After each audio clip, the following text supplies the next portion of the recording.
Hello. Happy third Thursday. Yeah, it's almost Friday. TGIAF. I'm still getting used to having the second monitor, so I'm looking over here, but the camera's over here. So it's a little weird. So like I have the game on this monitor, but I also have the camera. So when I'm actually playing, I'm like poking you in the face. So when I'm actually playing the game, I'm like looking in the direction of the camera, but when we're just chatting, I'm looking over here so I can read the chat. But let's see. Pull up the stream manager. Hello, Jalen. Hello, Danny. Hello, AJ. Oh, AJ, I'm glad that your account got reinstated. I remember hearing slash seeing on Blue Sky that you had a little issue with that. If you're over here, but we're over there, and if Simon has a bicycle, then who's driving the bus? We're hoping by next week or this weekend. Been helping.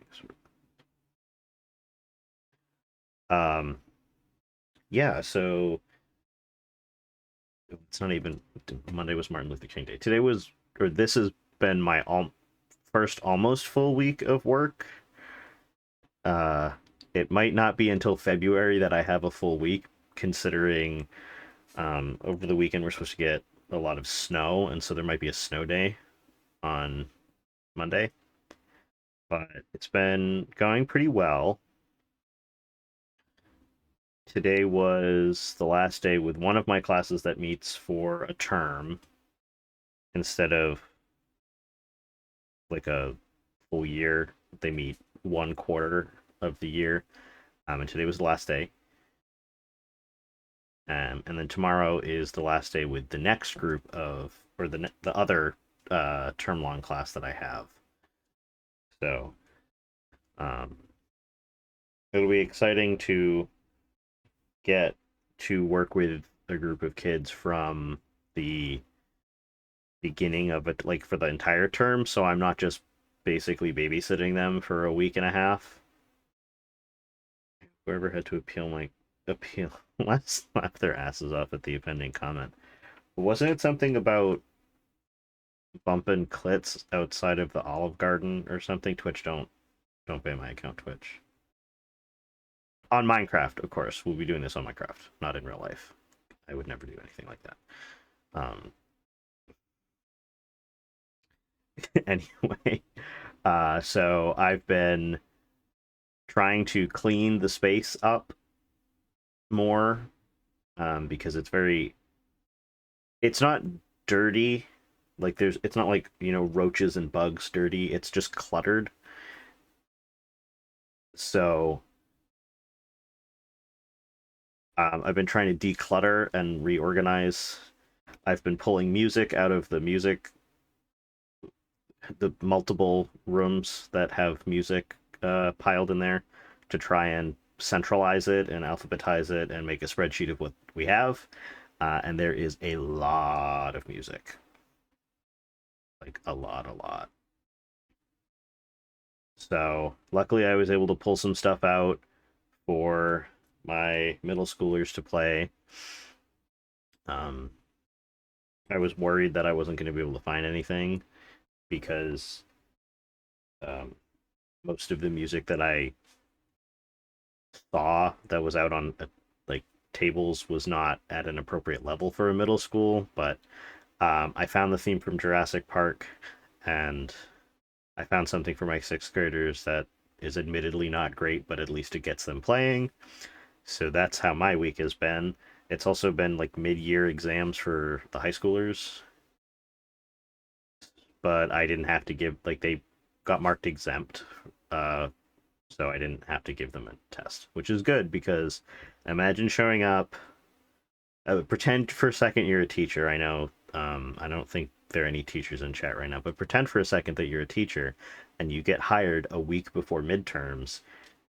Imagine how stressful it would be for them to be like, okay, welcome aboard. We're happy to have you. Oh, by the way, you have to have a written exam prepared for a bunch of high schoolers to take in a week, and you have no idea what they know or don't know. So luckily they were like, no, they're exempt, so you don't have to worry about that. So I didn't have to worry about that, and now we're here. I always wanted to play movie scores, heavy brass section to have fun when I played the trombone. Yeah, um the instrumentation, like the representation of the instruments is crazy in this school.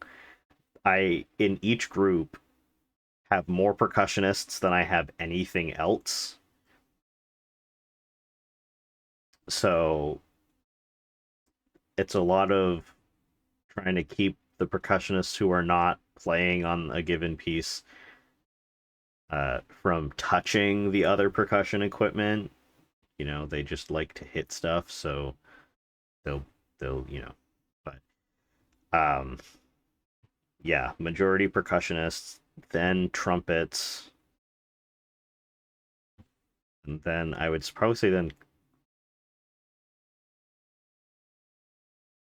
either flute or clarinet next. Like there's yeah, it's whack. Like the high schoolers, there are no flutes in the high school band, but there are four trumpets, three trombones, a tuba, and a euphonium, two clarinets, a bass player, and like 10 percussionists. Um, so 20 clarinets. Yeah, but how big was the band, AJ? um, because 20 clarinets in a band of over 100 is still a lot, but it's more acceptable than 20 clarinets in a band of 20. I bias welcome in. Yeah, the distribution is crazy. uh I'm not saying that we should you know not allow kids to pick what instrument they want, but I think there should be an upper limit on how many percussionists can be in like the beginning, like the elementary school band. um because it it creates an issue like that feeds itself, where there's so many percussionists. It's like, okay, well, we can't have everybody play. Like, you're gonna play snare drum and you're gonna play bass drum, and then you're gonna play, maybe you'll get to play a keyboard percussion, like a marimba or a xylophone, but it doesn't, like, there's never a need to rotate who plays what part. So it turns into like, they get to high school and there are percussionists who have only played snare drum and they don't want to play anything else. It's especially bad. Usually you can convince kids to play like the cymbals or the triangle or the bongos, like auxiliary percussion. Usually you can get them to do that, or timpani.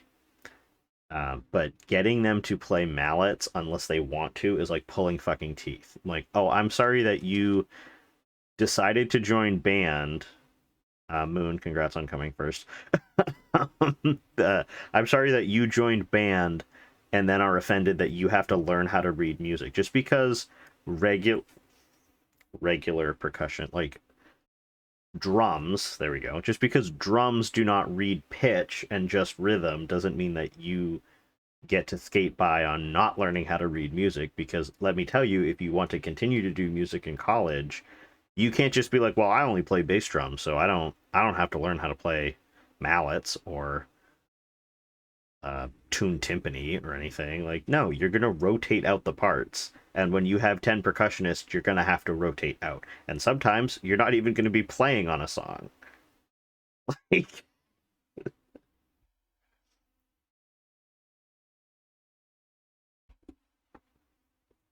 everyone in drumline hated having to learn mallets. Yep, there is.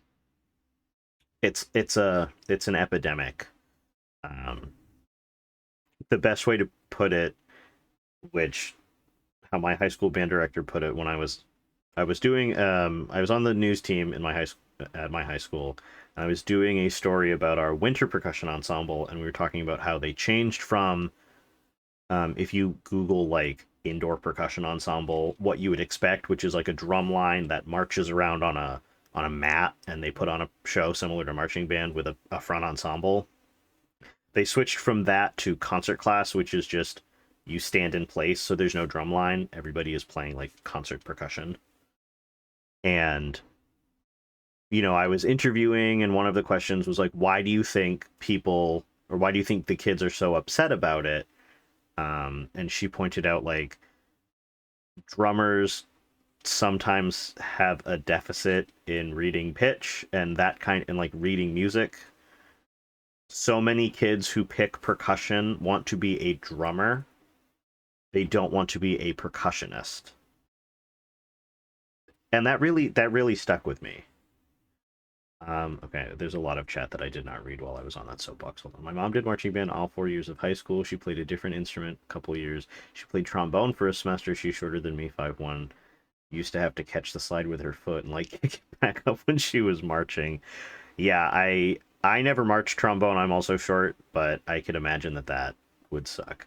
I was only band in elementary school, but percussion did learn multiple instruments.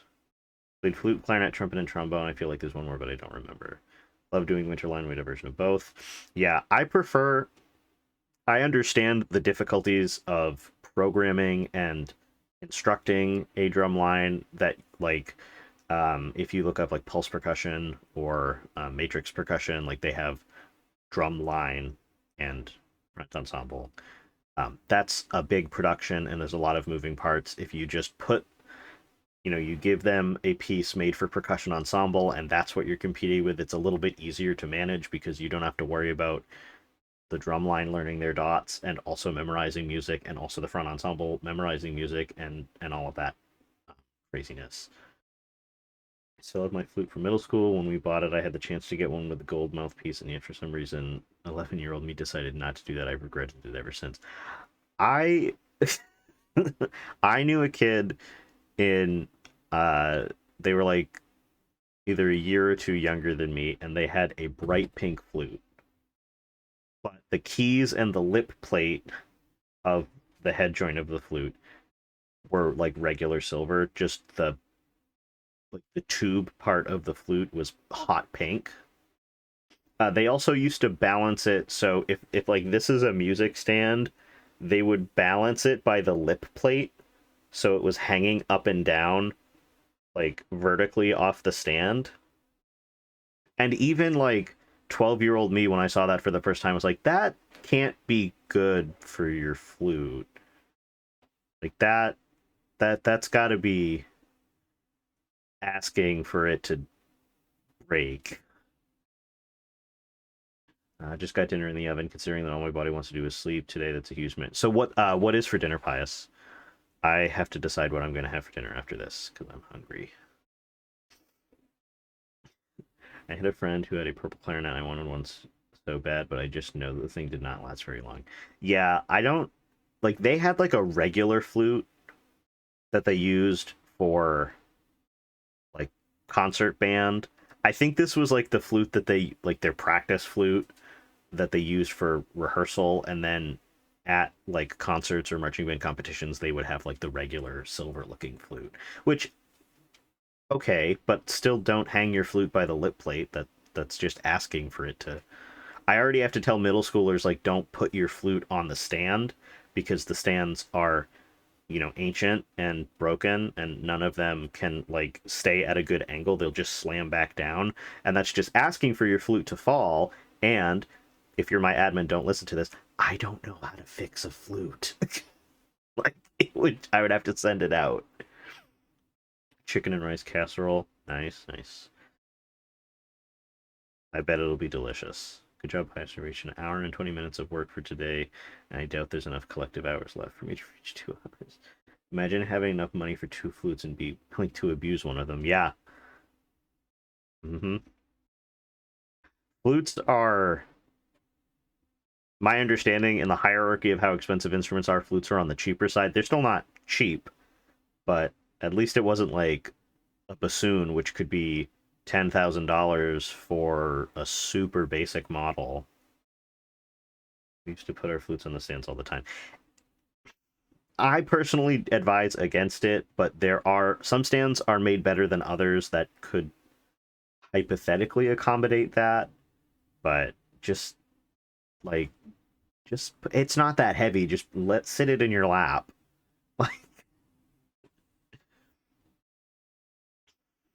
I saw a TikTok once. It was like it was that trend where they were using the song from Shrek, the like da da da da da da da da da da da da, right?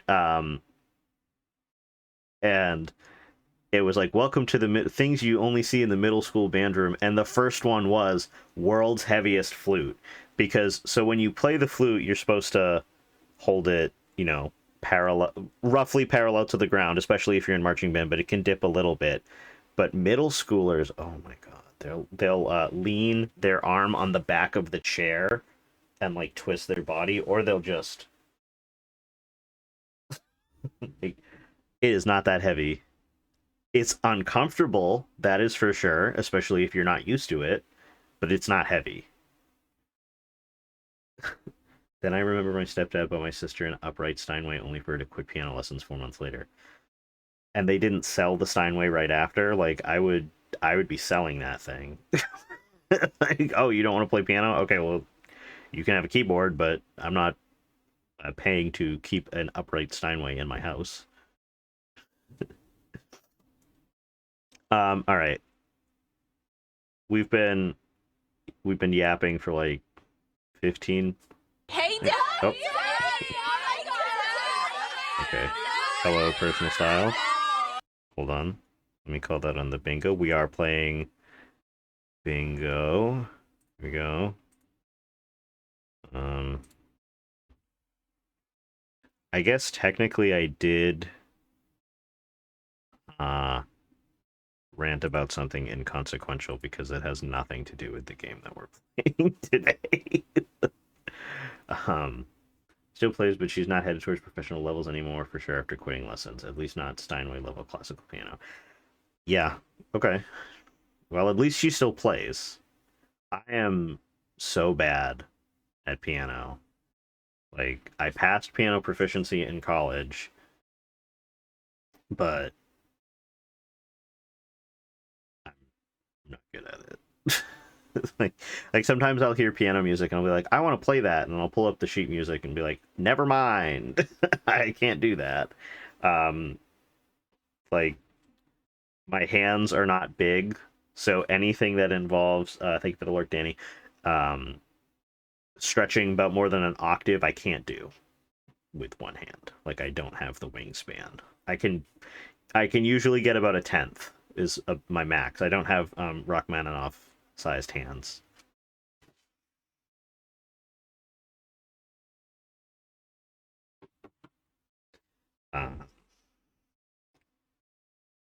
So that's like, and I guess that's a skill issue on my end. I should. Oh, Davide, thank you for the follow. I tried using the feet. Well, you see, I don't know why that didn't automatically call. That's stupid, but okay. You see, you have to use your feet on the pedals, so your feet have to do other stuff. Thank you for the lurk, AJ. To be fair, she'd been playing since she was 5, so it wasn't like a, oh, you want to learn, here's a Steinway situation, but still, oh well, yeah. You should what? Get bigger hands? Yeah, I should get hand lengthening surgery where they break the bones in your fingers and then I have like Slenderman sized fingers. Normal, like the palm of my hand is the same size, but my fingers are just really, really long. I think that would work. I think science should get on that because I think that would be the next thing, the next big thing. After you get your legs lengthened, then you get your fingers lengthened. Just wear those tiny finger puppets on your pinkies and thumbs to extend your reach.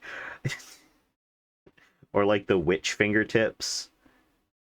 Just, yeah. If you start young enough, your muscles actually hyperextend, similar to gymnasts. Not that that's a good thing. Imagine being able to play the piano with Slenderman figures. I mean, you probably could. It'd be hella awkward. You'd probably have to sit about, 6 feet away from the piano, but you probably could. Um. Oh, damn it! I didn't bring it. So I went to a hockey game on Saturday. I went to a hockey game. Some of you may know, especially if you're in Pius's chat, because I would not shut the fuck up about it. But the team had a rebrand night where they were the Hot Wieners, and I got a hoodie that has a hot dog playing hockey on it, and it's very, very funny. I wanted a T-shirt, but they did not sell T-shirts, which is stupid. But they did have hoodies. They didn't even have like custom jerseys for the night though. Like, I know this isn't the NHL, this is like the farm league of the NHL, but you're telling me you could not for one night make one jersey that has a hot dog playing hockey on it? Okay. Make that make sense. But the hockey game was fun, and I managed to get out of the parking lot with minimal issue at the end. Though I will say, to park in the parking garage, it did cost like almost as much as the ticket. The ticket was only $30 and it was like $18 to park, like based on how long I was there. But all in all, it was a good time. I would go to another game of theirs, even if they're not the Hot Wieners that night. Um, let's see, is there anything else before we get into the game? I don't think so. Yeah, I don't think so. Let's, excuse me, move over. Oh, I changed the screen. Oh, you can see. Perfect. We can see it. Actively trying to not fall asleep in my pile of folded laundry. Why is my body so tired? Didn't you say you were preparing for like a birthday party, Pius? I would assume you're tired because you are doing all of that prep work on top of doing regular household chores and like having chickens and all that. Uh, it catches up to you eventually. I wasn't like really after my first day of work. I was kind of tired, but I didn't feel exhausted until the end of the week when I could finally stop. And then suddenly I was like, oh, I could fall asleep standing up. Anyway, here we are. Sam and Max save the world. We finished the second episode last time, which was like the TV studio one where we had to play like American Idol parody type of thing, and there was a sitcom, and there was a cooking show and a quiz show, and there was the guy who turned different colors with the annoying voice. Hugh Bliss was his name. Now we are on to the third episode. Yeah, this was the last one, Situation Comedy. Now we're on episode 3, The Mole, the Mob, and the Meatball. The commissioner is looking into an underground operation at Ted E. Bear's mafia-free playland and casino, but the mole he sent has suddenly gone silent. To find the mole, Sam and Max must infiltrate the operation and become members of the toy mafia themselves. Yeah, mafia-free. So, yeah, let's get into it. Kelsey, congrats on coming second.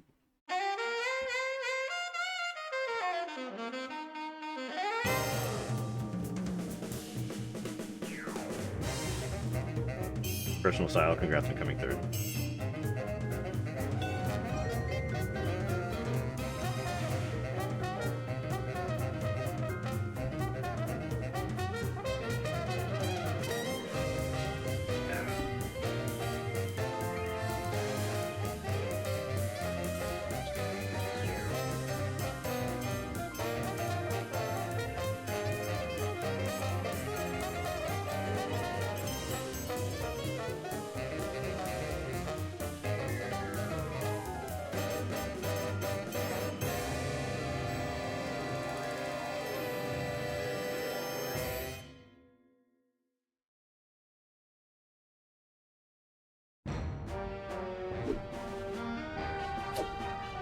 Hiya, Sam. Good news, Max. I think I just gave birth to a bouncing baby hernia. Hiya. I got it. Ow! Hello. Yes, Commissioner? Holy cap-wearing catfish flopping a crime beat. We're on our way. Did he get the notes I sent him? Yes, but he said to stop carving them into the suspects. He can't read them without his bifocals. What if I just write bigger? Forget that, Max. We're after the most infamous organized crime outfit in the city, the Toy Mafia. The cutthroat killers with no respect for human life but an odd predilection for delightful children's toys? The same. I love those guys. The Commissioner has reason to believe that the Toy Mafia's secret headquarters are located in the one place no one would ever suspect. Teddy Bear's Mafia-free playland and casino. The sallowest place on Earth? Oh, boy! Well, it's not going to be all laughs and dyspepsia, little chum. It's a rescue op. The Commissioner sent an undercover mole to investigate, but he hasn't reported in weeks. Our job is to make contact with the mole and see if he needs help. Is he a large, star-shaped mole or more of a beauty mark? No idea, Max. To find him, we're supposed to give the code phrase, "Does the carpet match the drapes?" And what'll he say? He'll say, "Well, I never," then smack me across the face. Sounds great! Let's do this! Perfect, foolproof. No one would ever say that in response to asking if the carpet matches the drapes. Bouncing baby hernia. Stop carving them into the suspects, yeah. Alright, let's look in the closet, see what we got. There's the bear from last time. This charred pile of scrap serves as a touching reminder of the fun we had at WARP TV. I've determined that whether for food or for sport, I just really enjoy frying things. We got the hair. Brady Culture's hair. It makes for an unwieldy but oh so enchanting memento of our first case in a long while. He howled like a sick wallaby when I shaved it off him. Good times.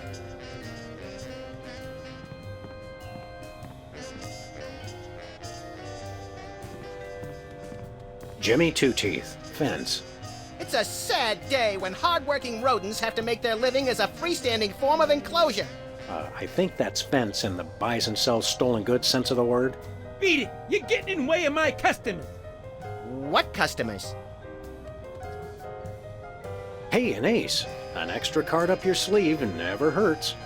Except when the other guy catches you with it and decides to riddle every inch of your body with high-caliber bullets and then dump your mutilated corpse in an empty field. Yeah, except then. Yes, the rabbit really is unhinged. I mean, the dog's kind of unhinged too, but not as much as the rabbit. Did my 2-year-old just walk past me with a giant spring in it, like a mattress spring?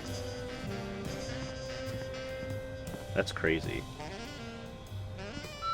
Hi, Sam. This is yourself. Don't forget to listen to the answering machine messages. And give Max a smack from me. Hi, Sam. This is yourself again. Don't forget to erase the answering machine messages before you listen to them. And give Max his own battle tank from me. Like a bottom from the spring of her sister's metal bed frame. I have it now. I'm glad you have it now. Hi, Sam. This is yourself. Don't forget to...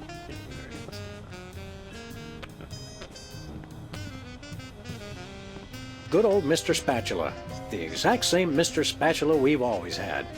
Certainly not just some other fish we've been calling Mr. Spatula ever since we found the original floating belly up in this very water cooler just last week. Careful, Sam. Keep it up and he might realize he's just a replacement fish.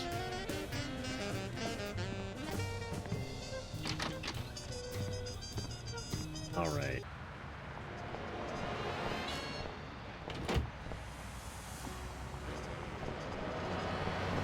Alright, first things first, we gotta go to Bosco's. We're gonna look at the The newspaper. Alien Love Rectangle Post. I had no idea there was such fierce competition among Alien Love Polygon tabloids.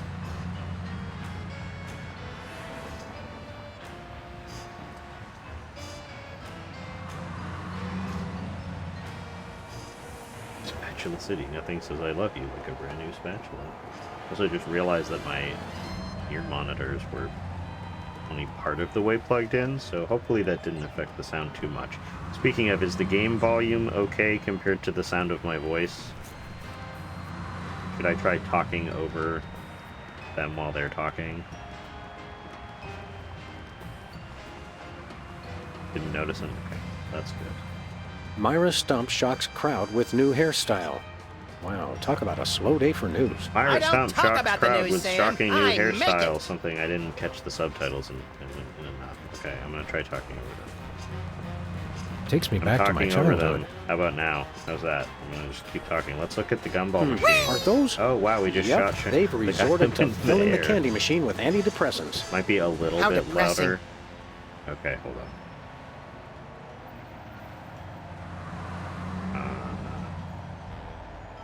So, let's do that, and that, and this.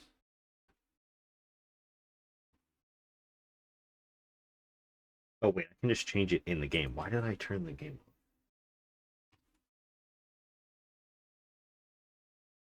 Yeah, I don't know why I changed the game screen. Just turn it down.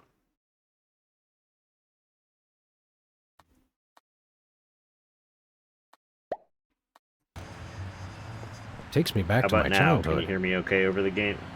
Dude, I need you to talk longer. We don't need How any about now? Is antidepressants. this okay? We good? Comparatively speaking. Just I forget how to get to Teddy Bear's Mafia-free playland and casino. is the game Let's louder take than the me? car. Or is it Good are we idea. Good? It's good, okay. Let's mosey. Is that legal now? Alright.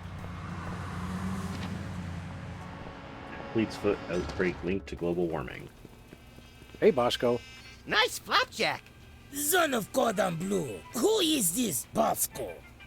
Hey guys, it's me, Bosco. No. But you may call me Jean-Francois Bandepart, the new French anarchist. Right, okay. So, Bosco, why'd you get Frenchified? They saw right through my British disguise. I don't know how they did it, but they found me. Who? The Mafia, the toy Mafia. They've got it in for me. Take a number, guys. What manner of nightmarish atrocities has the toy mafia committed against you? Nothing, yet. But I know what they are planning.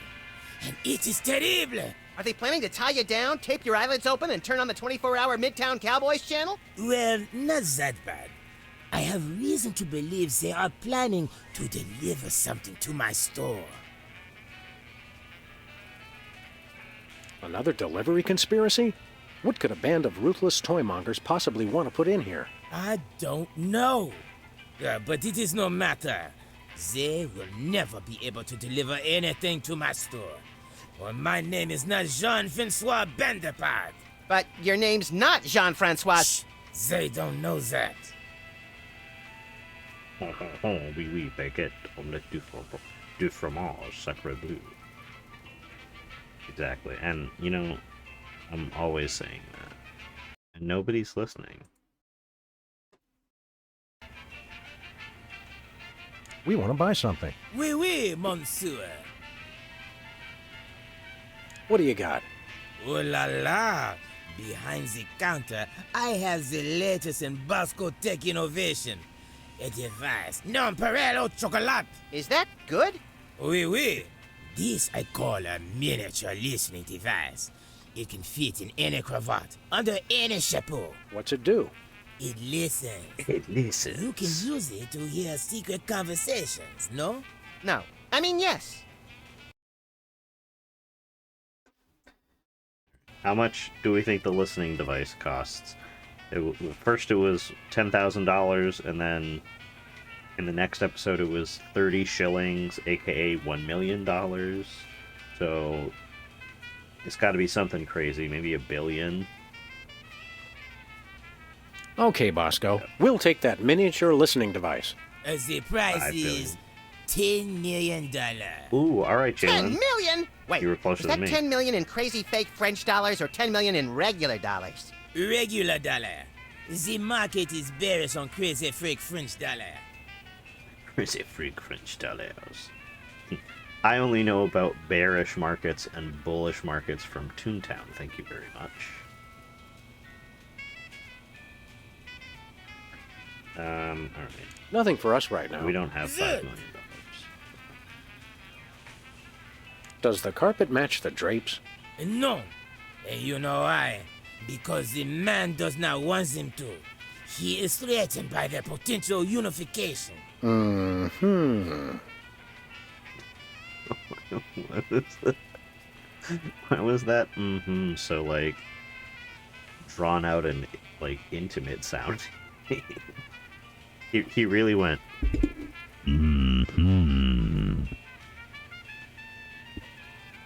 See you later, Bosco. I know not this Bosco of whom you speak, but if I see him, I shall bid him au reservoir.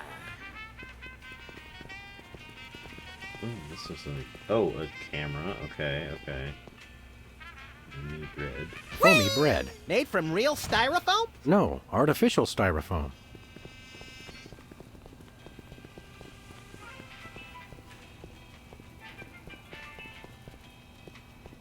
There's nothing on the table. That's not even worth a comment. Okay, fine then.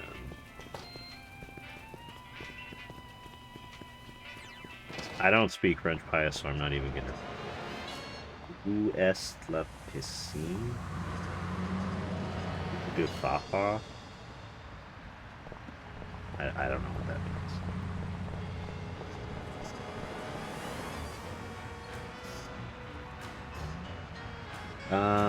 National Spin the Bottle Championship, Indie Angst Film Festival, Treasures of the Forgotten Pharaoh coming soon, Museum of Mostly Natural History.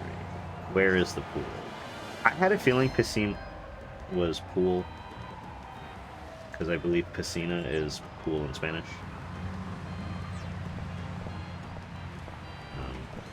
Okay, there's our car. Okay. Come on, I want the camera to change so I can see. Alright, it looks like Sybil's a lawyer now based on the scales. So let's see what kind of thing she's doing.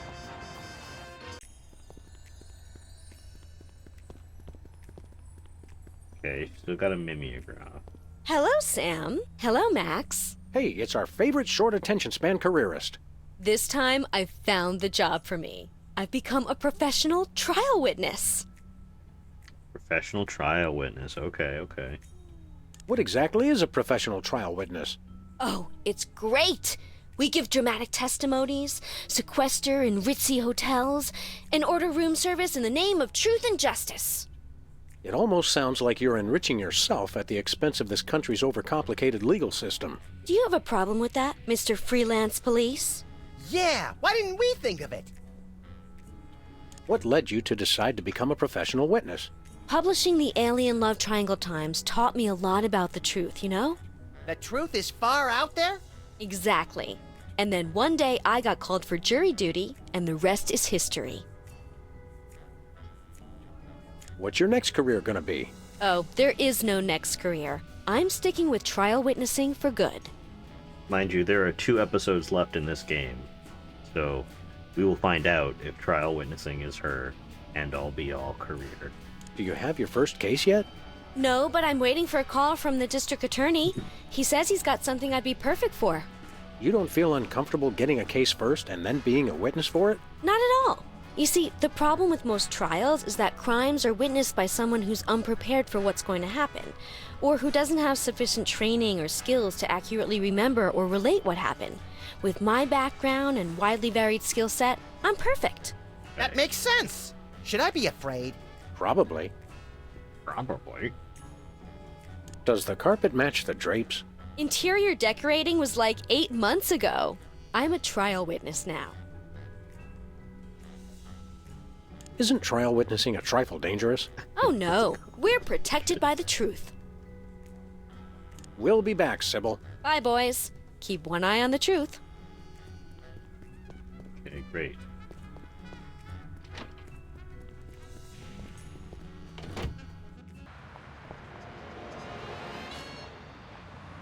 Okay, guess we're going to the toy mafia. Where are we going, Sam? The Teddy Bear's mafia-free. Mafia-free Playland and excuse me. Casino. Goody!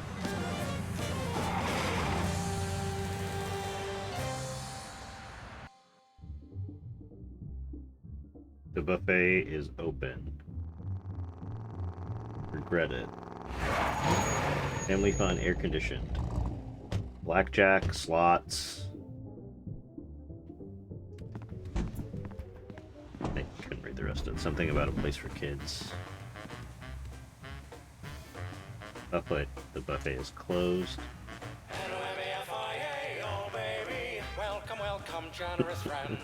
Days and weeks and tokens to spend. We're just regular businessmen.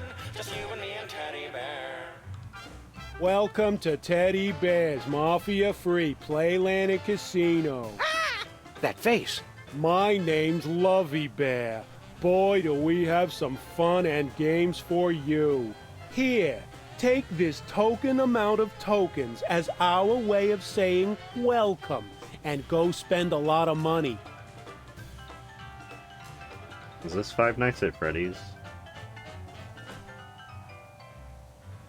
Holy domesticated Ursons, Max. Lovey Bear here's got the same head as that hypnotic teddy bear from Myra's talk show.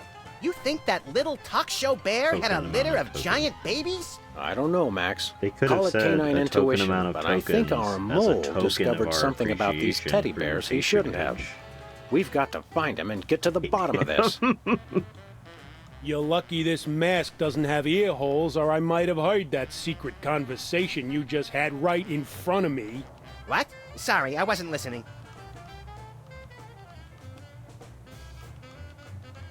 You give tokens to first-time customers? That's right. Go on, enjoy. Live a little. It just seems like bad business sense. Okay, tell you what.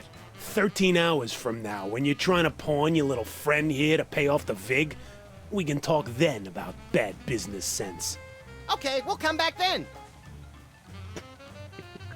I hear you have a mole problem? Hey, it's a genetic condition. You should have seen my father's back. Holy cow, I'm actually being too subtle. First time that's ever happened. Maybe I should just stick to the code phrase. Yeah, maybe. Does you the should. carpet match the drapes? If Don Ted E. Bear says so, they do. Don, Teddy Bear? I thought this place was mafia free. That's right, kiddies. 100% mafia free. No mafia anywheres. Come on, True. You've heard of piss maxing, but what about Sam maxing? Hello, Des. Welcome in. We're just talking to Five Night Freddy right here. We're looking for somebody who works here. Look, I just greet the guests. You want to know who works here? Talk to Don Ted E. Bear. He's in charge. Where's the Don? He's got, business in the back room. You know what I mean? What kind of business? Yeah, the kind of business that gets said like it's got quote marks around it, so's you know not to ask. Certainly nothing suspicious about Freddy Five Nights. No, nothing at all. Actually, I think this might be Golden Freddy because he's yellow. So there might be something a little special about him, but I don't know. I haven't watched the latest MatPat video. I wait for MatPat to tell me everything about Five Nights at Freddy's before I formulate my own opinions. It's Freddy. Thanks, Lovey Bear. Enjoy, and remember, if you're not losing, we're not winning. Tyler got hold of my phone. Alright, let's look at the rules for Whack the These Rat. rats are gonna pop up, see? If the rat's keeping his mouth shut, you don't touch him. But if that rat's singing, you put a bullet in his head. Cause a mistrial and win a souvenir magnet. Oh, okay. Alright. sure, why not? Let's give this a shot. I'm in pain. I'm in pain. These rats are gonna pop up, see? If the rat's keeping his mouth shut, you don't touch him. But if that rat's singing, you put a bullet in his head, capiche? Now have fun. How can we not?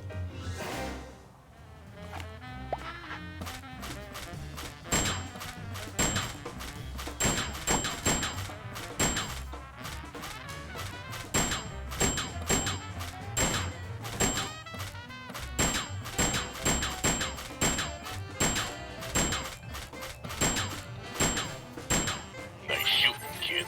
My high school guidance counselor was Easy. right. I should have become a mafia hitman. Look, there's the prize. As advertised, it's an almost entirely worthless teddy bear refrigerator magnet. Hey, let's find someone with a metal plate in their skull and redecorate their forehead. Oh, Max, you really know how to find the bright side of everything, don't you? Yes, I do. Now let's go shoot something. Let's go shoot something. All right, and I got an achievement for getting a score of 21 or more on Whack the Rats, which is weird because the game ended after I got 21, so I can't really get or more. But okay, sure, Steam. She grabbed it when I ran to grab the car keys. After she set off the panic button, she ran away when it started making noise and grabbed my phone instead. She knew how to create a diversion.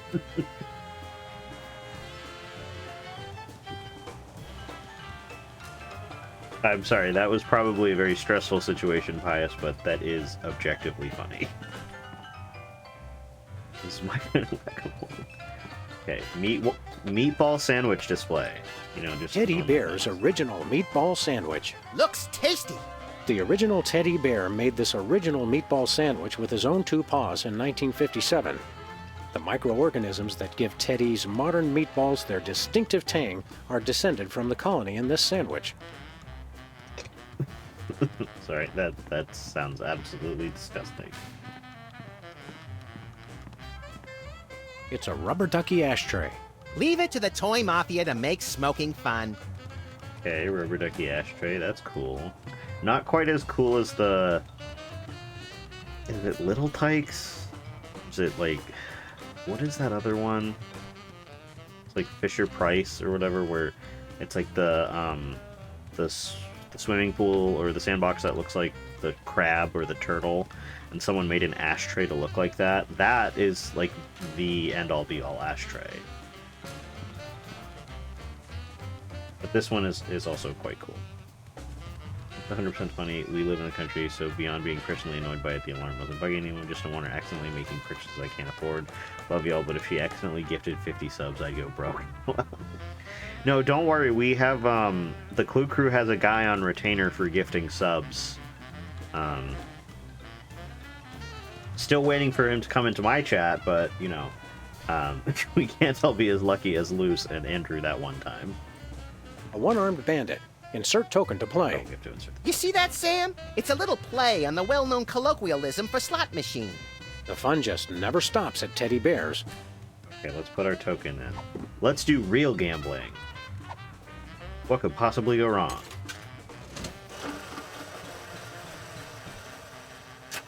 You're on fire. Sweet mother of bleary-eyed gambling addiction, we won! Yeah, we won, but there's no prize. You gotta hand it to Teddy Bear. He really puts the bandit in one-armed bandit. Hold it. What's the password? You may enter. The password is... Alright, everybody remember that for when I have to give the password later. The one arm slot machine actually shoots you. That would be funny if it did. What's over here? Excuse me. Clown nose. That is one shiny nose. Almost as shiny as yours. Keep it up and you'll get a shiner too. Oh, here we go. Hold on. Thank you, Jalen. Let me pin that for later.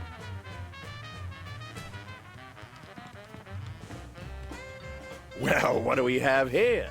I'd say the circus was in town, but I know for a fact they won't be here till next Friday, so you must be here to play cards. Depends. Who are we playing? The name's Steak Charmer. Leonard Steak Charmer. And let's just say I didn't Steak rack charmer. up 10 million tokens by getting lucky. Is it a family How'd you name? get him then? By cheating? Look, Rabbit, Leonard Steak Charmer's no cheat. He's just that good. Okay, what's the game, Steak Charmer?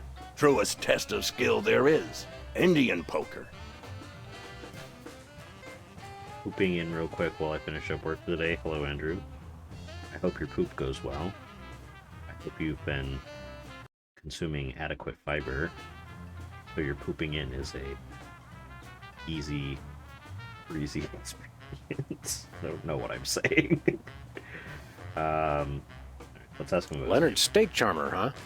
You don't look like a Leonard Steak Charmer. Oh, yeah? What do I look like? You look more like Boris Krinkle. That's what everyone says. Well, maybe you should change your name to Boris Crinkle then. This outfit is really something. Cowboy boots, red pants. I can't tell if this is a belt or if this is like he's wearing. It looks like he's wearing leggings with a black waistband and a burgundy turtleneck that matches the leggings.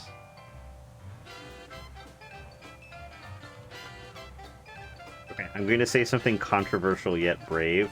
He looks like Joe with a mustache. I think he's got that moon-shaped head, and he is bald. So, and those, as we know, are the two defining characteristics of Joe, which are moon-shaped head and bald. Does the carpet match the drapes? No, it's stained with tobacco juice. Squalid yet Wonder if candid. that's a joke. Normally, I like that in a gambler. But for you, we'll make an exception. I wonder if that's a joke about how he looks like Boris from Rocky and Bullwinkle. Oh, he does kind of look like Boris. He's too tall to be Boris, but the face does. It is giving Boris Badenov. So are you a real Indian? Yeah, I'm a wooden Indian. As in, wouldn't bet against me if I was you.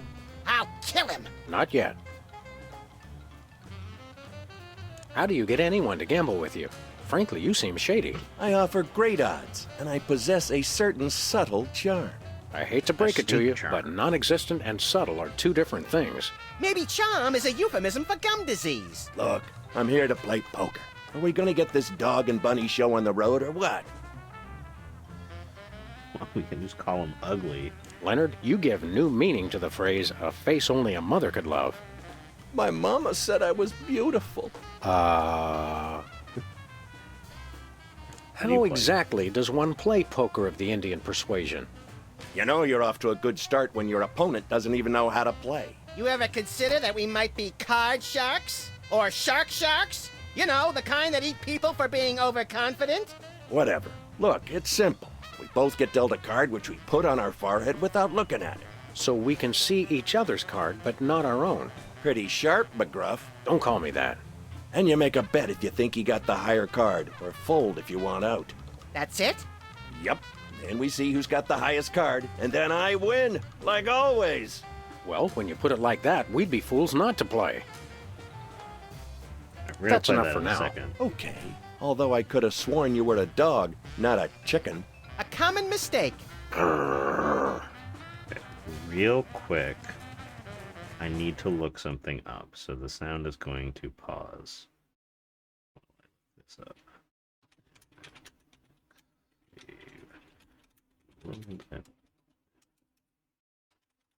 Save. Nope, episode 3. No, I don't want AI mode, Google.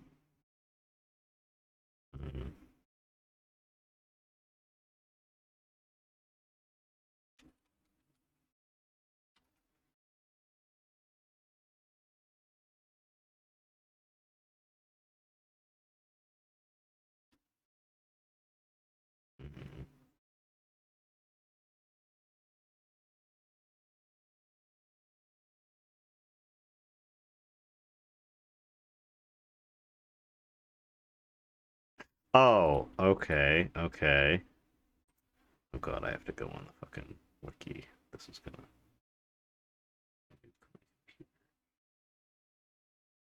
Carter footage. Okay.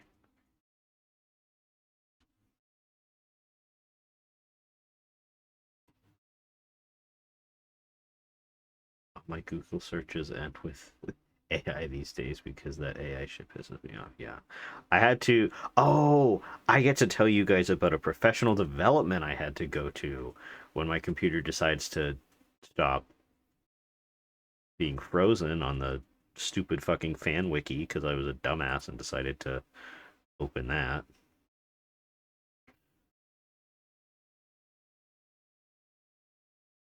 Okay, you go away. Now we'll go back here. Hello, Austin. Welcome in. So the reason,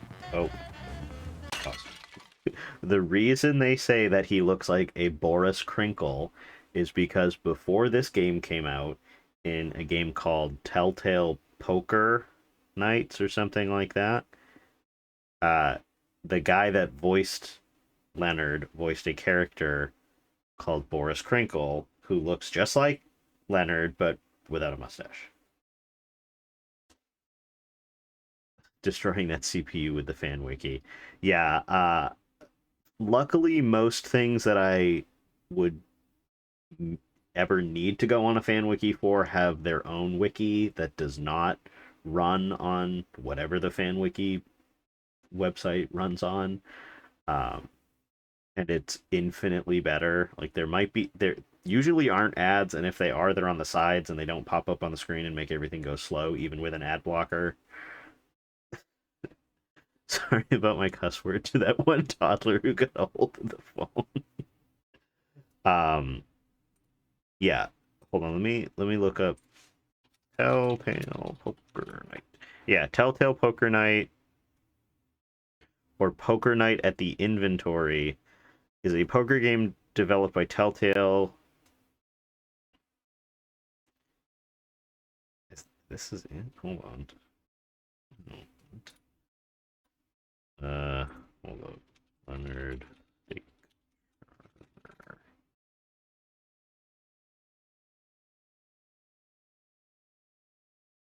Telltale Texas Hold'em? Oh, here we go. Telltale Texas Hold'em is a 2005 poker game released by Telltale. There are 4 characters: Harry Winehead, Boris Krinkle, Theodore Dudebro, and Grandma Shaky. Boris, and it says right here on the Wikipedia page, Boris Krinkle looks very much like Leonard Steak Charmer, a minor character in Sam and Max Save the World, and then he comes up again in a different game. The fact is mentioned by both Theodore and Telltale Texas Hold'em, and by Max in Sam and Max Save the World. So there's a little bit of a fun fact for you all.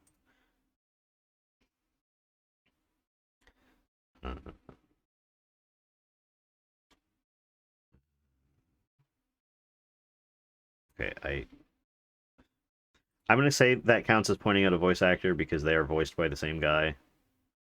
The guy's name is Carter Coleman, I think. What it said.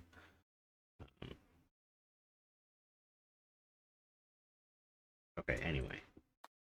Back to the Sam and Max of it all.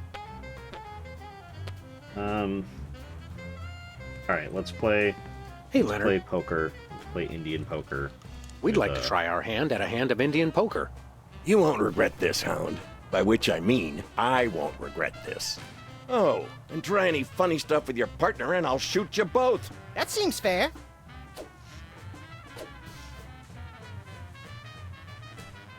He just licked the card straight up.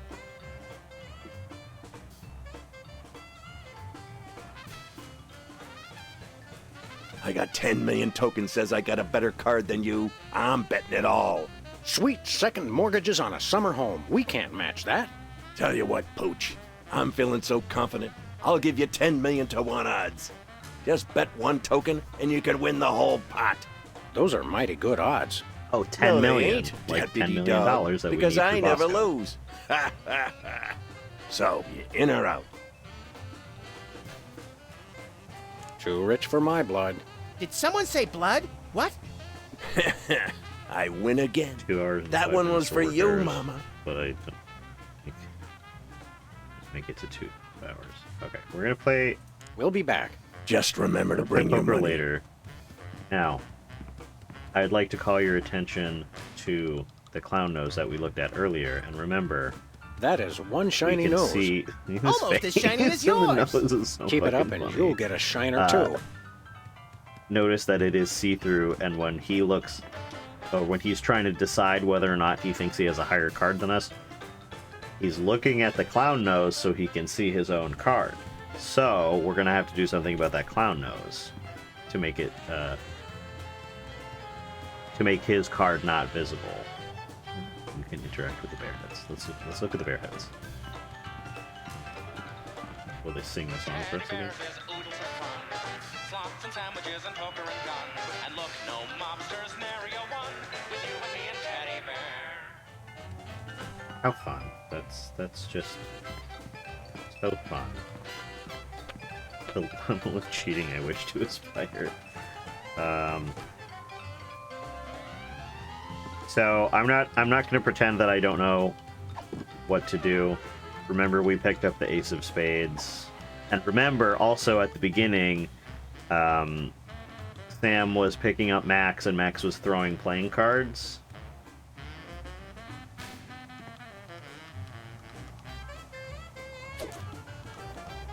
Yeah. Wow, it sticks. Wow, it sticks.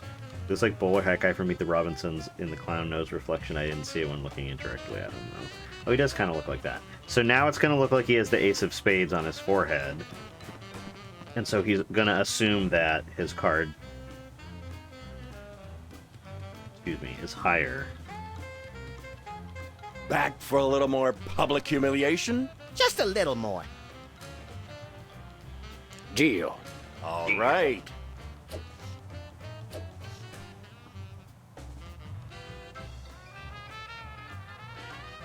He's got a 4.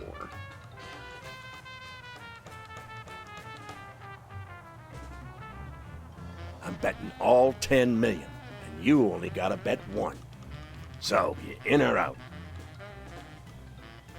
Sure, we'll bet a token. Sorry, Fido. You lose. The dog wins. The dog wins. You cheated me! What are you talking about, Leonard? How did we cheat? You... Pay up, steak charmer. Mama, why weren't you watching over me? I'm ruined. Let's go, Max. Leonard and his dead mother need some alone time right now. Yeah, let's go see if we can play Whack the Rats 10 million times in a row without passing out. Alright, so we got... I don't know if we're supposed to exchange the money. Let's see what he's... Hi, Levy Bear. Having fun. Having fun. Thanks, Levy Bear. Enjoy, and remember, if you're not losing, we're not winning. Okay, I've actually never seen Meet the Robinsons. I know it's crazy. But we do know about Bowler Hat Man. I've seen him before. What do you have to say? Hold it, Muggs. Not Muggs, Max. I don't care if it's Teddy Ruxpin. No one gets in without a password. Oh, right. That would be what again? Why don't you tell me? This is definitely the same voice actor as Bosco. Teddy Ruxpin. Does the carpet match the drapes? I don't know. I set fire to the drapes. I love to watch things burn. Hey, me too. I'm sorry I asked. We'll Alright, be anyway. back. Like I care. Like I care.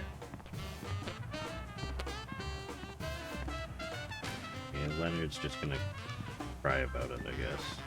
I guess we're going to give Bosco his $10 million so we can get the password.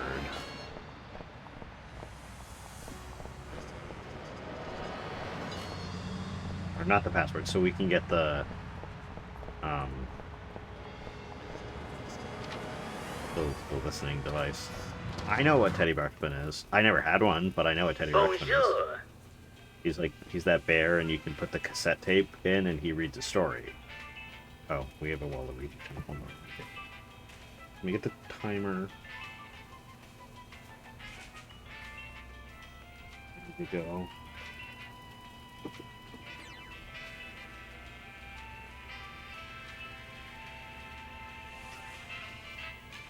Sure, we're about to go into it. Hold on 1 second.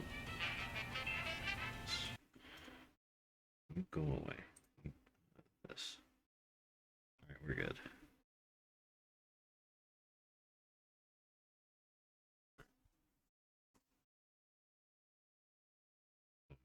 Timer. Okay, here.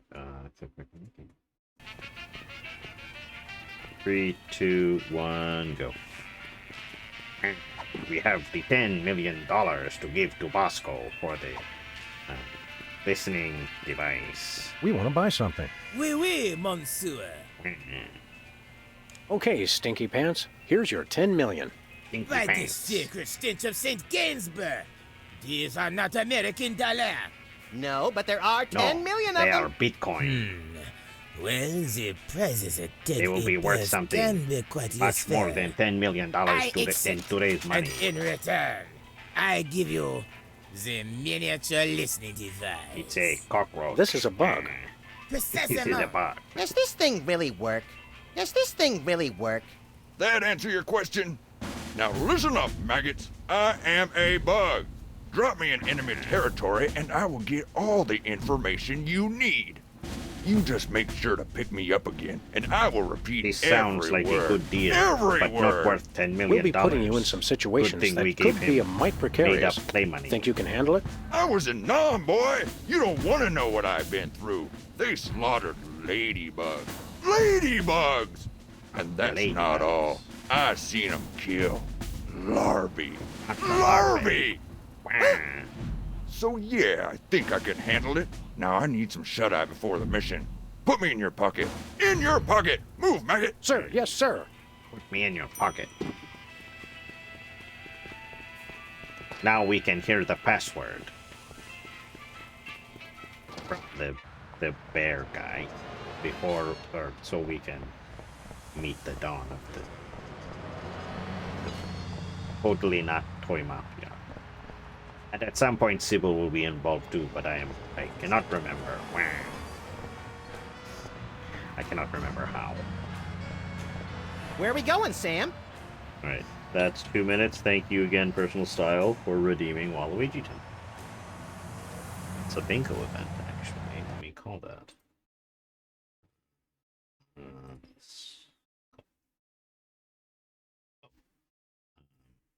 It's also done first try. Did we steal anything? I mean, I guess we kind of stole the money from Leonard. Yeah, I think we've...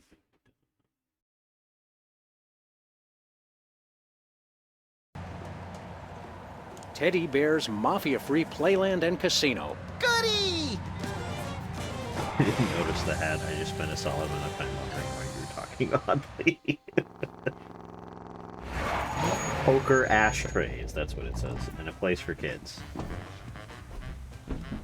Welcome to Teddy Bear's Mafia-Free Playland and Casino. Step right up, kiddies. We got fun and games. Made it out of work with no constipation thanks to your well wishes. Now I'm driving home for my sisters. Well, I'm glad everything came out okay. But back with carrot cake, did you bring enough to share with the class, Danny? Because I would love some carrot cake right now. Actually, first, does it have raisins in it? Because that will determine if I want some.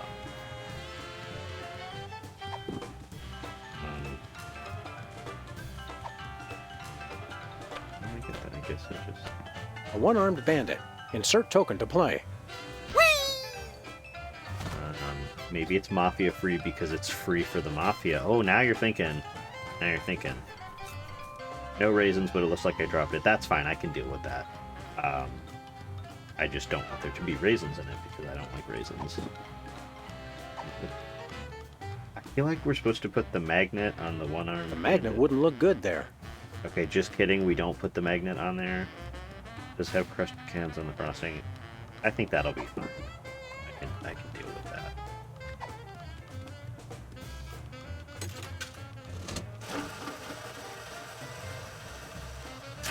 You're on fire. Still no prize. We're wasting our money, Sam. Hold it. What's the password? Oh, I did. You may enter. Okay. I have to put the bug on him.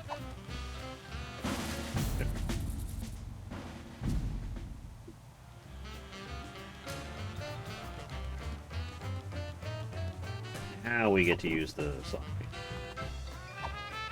Good thing I wrote the password. Yes, thank you, Jalen, for writing down the password.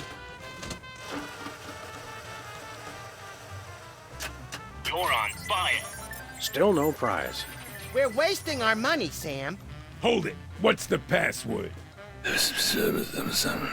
You may enter. Okay. Let's get the bug. Organic listening device. Organic listening device. Did you get it all? Yeah, I got it. Now listen up. Here's what they said. Hold it. What's the password? That's gotta be, what, 100 times I've come through that door today, and you still don't recognize me? It's the Bearheads, boss. They all look alike. Leave the gun, take the cannolis. You may enter. Now get That's me about in what that I pocket. reckon. Move! Sir, yes, sir.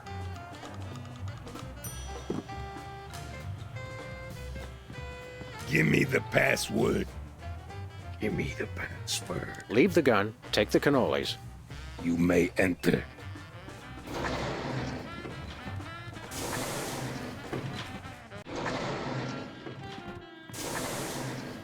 This is it? Where's the food? Surely there's a buffet back here. Hey, look, FBI that Mafia must be softball Teddy team. Bear. Where do you wise guys think you're going? Who, us? We were just browsing. We frown on that around here. I'm Chuckles, the casino pit boss. I've had my eye on you. How long have you been watching us? Long enough. Do I look any taller than I did 10 minutes ago? Your win at poker was, shall we say, creative. Why, whatever are you insinuating? That was nice work. You also somehow got the password to let you into this room. Very clever. I'm impressed. The Toy Mafia can use guys who are long on brains and short on scruples. You interested?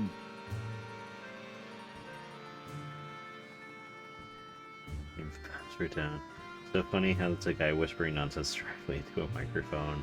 Like he's not even muffled or far away, whispering nonsense. Can only sound amazing. Yeah, I could go for a cannoli. 3 slices of cheesecake from Cheesecake Factory, so... I mean, if I were you, I'd be in the car already on my way to the Cheesecake Factory.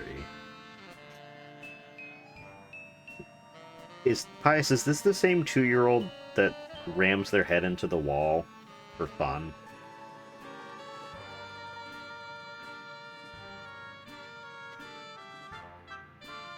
Well, while we were waiting, yes, okay, that explains a lot, actually. The bites out of playing cards. What, Mafia? Exactly. I don't drive, so the bus makes everything take a long time. Okay. You can't, like, Uber Eats the cheesecake? Or, like... Oh, well, I don't know if you'd be able to redeem that through, like, a third party.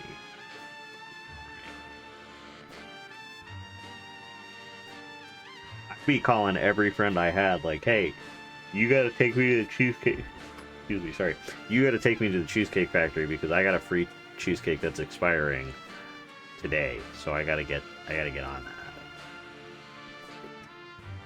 You could maybe offer to buy them cheesecake in return.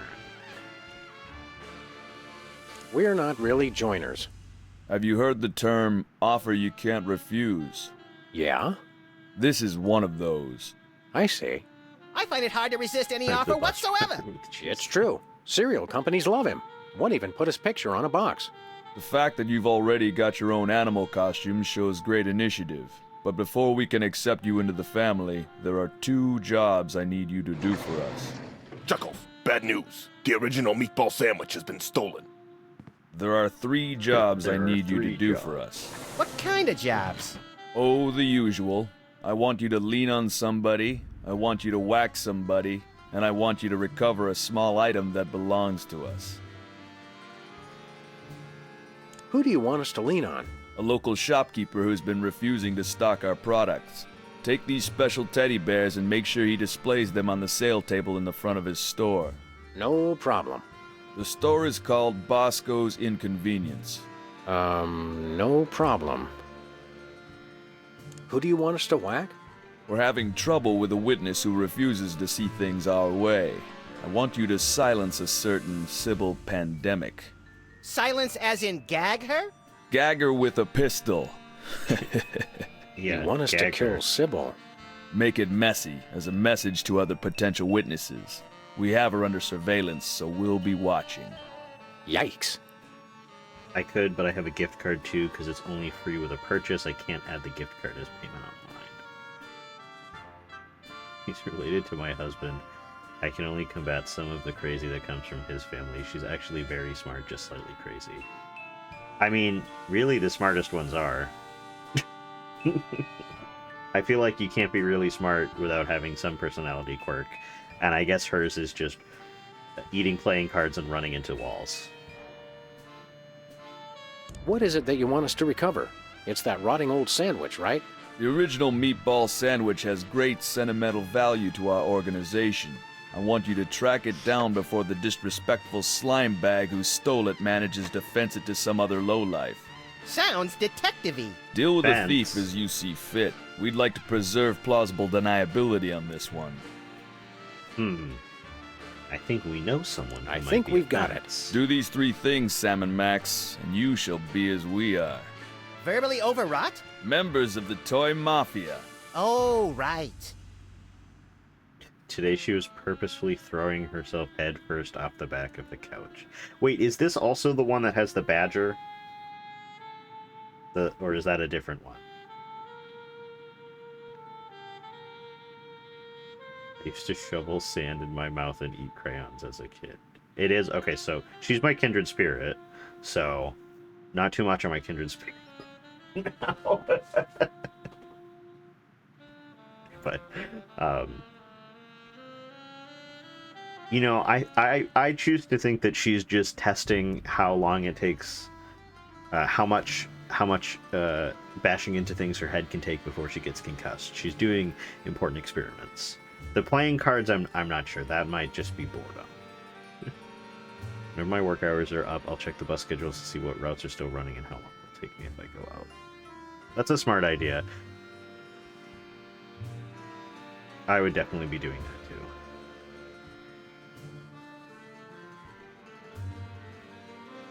that too. I never ate anything weird as a kid, but I did used to like chew on stuff. I used to play with Playmobil a lot as a kid, and I used to chew on anything that was like rubbery. I guess it's like the boy equivalent of chewing on Polly Pocket clothing. Surprisingly, almost 2:30, so maybe I'll make it to 3 hours at this rate. Does the carpet match the drapes? The drapes? Well, I'll tell you about the drapes, my friend. No, that's okay. Maybe his hobby is interior decorating, Sam. Let's not chance it. She's testing her limits like her father before her, and his father before him, and his father, who once got very angry, walked off a roof, rolled, and kept walking with barely a limp. Wow. Yeah, if I fell off a roof, I think I would just die. I think my will to live would end, because I would A, be embarrassed, because why would I be on a roof in the first place? And why would I be near the edge? I'm afraid of heights. And B, I don't think it would be very... I don't think my body is spiteful enough to keep going after falling like that. My mom loves to bring up how my sister used to feed me the little plastic circles that were on grocery bags, and I would just eat them. We'll be That's back. crazy. A I word knew a of lot advice, of kids. because I like you two. When you walk away from the Toy Mafia, watch your back. Yep, thank you. I used to know a lot of kids that would eat paper. Looks like you can monitor the whole casino floor from there. And a few Oh, other no, places dude. besides. Or you could watch Mary Tyler Moore. Who told you about that? Fun fact, there's a statue of Mary Tyler Moore in I believe it's Minneapolis. It's either Minneapolis or St. Paul, but I'm pretty sure it's Minneapolis. I have seen it. Similar to how there's a bronze Fonzie statue in Milwaukee. I have not seen that, but I have been in the city that it is located in. So there's a monitor that's showing Sybil's, so we're gonna have to do something about that to make it seem like we've killed her. He walked off the roof after his younger son handed him a screwdriver instead of a hammer for like the third time. He decided to get it himself. Did I mention he's completely deaf? You did not mention he's completely deaf. That adds layers to this story.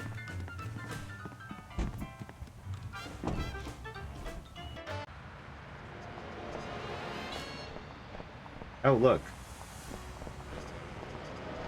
Come on. It's green Freddy Fazbear. Making sure we do the job. There might be one over here too. No.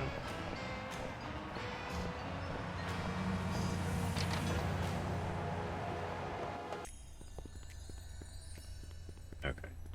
So here's the camera. This is what the magnet is for. The magnet doesn't work. I think this thing is largely plastic. Just kidding, that's actually Tasty not. plastic or the other kind? Oh, who am I kidding? There is no other kind. He also got really mad and broke a full-sized pool table in half by slamming his fists into. They called it the Dago Rage, and they're very Italian, so they're allowed to say it. Alright, how do I cover the... I have to do something with the camera. This must be how the Toy Mafia is keeping an eye on Sybil. Functional and delicious looking? Wow. Ah, taxidermy. The dead aren't truly the kitsch of the living. And vice versa. You're an unfathomable well of something, Max. Okay, hold on. Hold on, let me cook.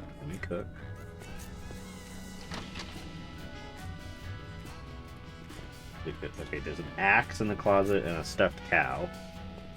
Maybe there's a piece of paper you can stab onto it like the other cactus. Oh, that's a good idea. Maybe nice cactus. Saguaro? Vinyl. Hey, if you dip that in ink, you could do 30 tattoos at once. If I could scare up 30 customers at once, I'd still be in the tattoo business. Alright, chat, would you get a tattoo from Sybil? Let's look at the flash she has on the wall before we make our decision. She's got some flaming 8-ball, I Heart Mom, a dragon, a sun, yin yang. I can't tell what that is. Some kind of like tribal, a rose, a knife with a snake, a devil, like a tribal sun, and a flaming skull and crossbones. I mean, if this flash is actually her work, probably not, but if I'd have to see her work on a body before I decided, but my immediate response is no. Best part is always telling these stories about Grandpa and laughing while the person they're telling the story to looks at them more. Is this the kind with aloe in the sheets for extra softness? Chloroform, actually. Some of my therapy patients used to get a little rowdy. Interesting. Oh, we don't have the onion gun anymore. From the first one. Ah, the tiki. Holdover from the days when you could sell all kinds of cheap crap without a successful children's television show. No, envious? A little. Very convenient if you haven't got a bulletin board. Potato. Something. That says. Potato. Something. You decide. Newton's balls. Can I play with that? No, it drives people crazy. Who? Me. Okay.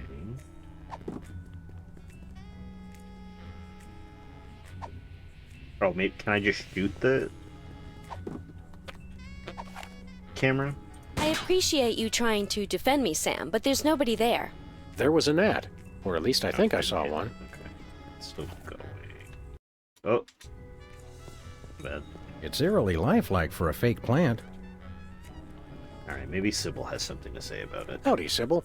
No, you've got the wrong person. I mean Dame person. Isn't Dame Person that big chin puppet used to scare children? Oh, Sam! Max! Thank goodness it's you. No, that's I thought it was Madam. someone come to kill me. Yes, well,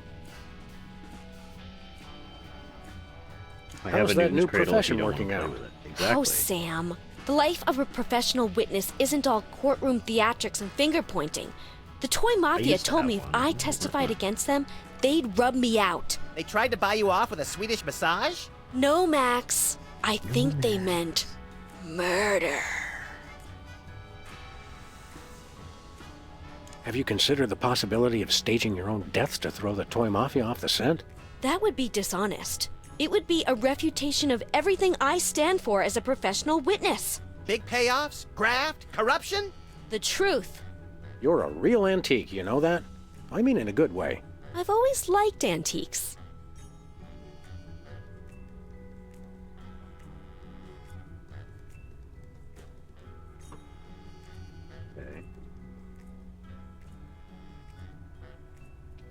Okay, the only downside to really any sort of earbud that goes in your ear, but especially with these like in-ear monitors, is they make my ears itchy after a while.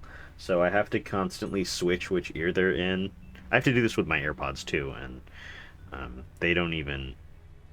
I had to buy little silicone like earbud condoms to go over them because they're not the Pro model, so they just rest on the edge of your ear, but they never stay in my ears that way. So I had to buy these little things made of silicone that have like a tip like that, so they sit in my ears, but they make my ears like itchy and stuff. Finally got some. But then here's the other thing though, is I have like over the ear headphones, but then I can't wear my hats, and it's also like having both ears covered is like, I don't know. I guess I just like to hear the sound of my own voice without it being muffled. So there's yeah. You seem, understandably, a little tense. Maybe you should switch to decaf. What? Oh, yes. The coffee cup. I'm out of coffee, but I'm so nervous I keep trying to drink it anyway. It's funny how stress can reduce you to just a bundle of mindless reflexes. Is that what happened to me? Wouldn't it be wonderful to think so? Did you guys hear that? It sounded like in the middle of her talking, someone like a cat made like a kind of noise. The semi truck apparently turned over on the highway today and spilled 40,000 pounds of beans all over that. That's a lot of beans. And almost all my workday listening to music and podcasts. I have the Bose ones that clip around the outer edge of your ear like an ear cuff. And the 3-year-old just ran up to me, shouted "kabonk," and headbutted me in the hip. I can see that the 3-year-old is related to the 2-year-old. Seems like that runs in the family. So are you going to testify? Unfortunately, I've discovered that I have too many principles not to. What lousy timing. Principles are pesky things. I hear they can be surgically removed now. We'll be back. I know you will. You're the only two I can trust. Ouch! Really? She should consider guilt slinger as her next profession. Can we take the coffee cup?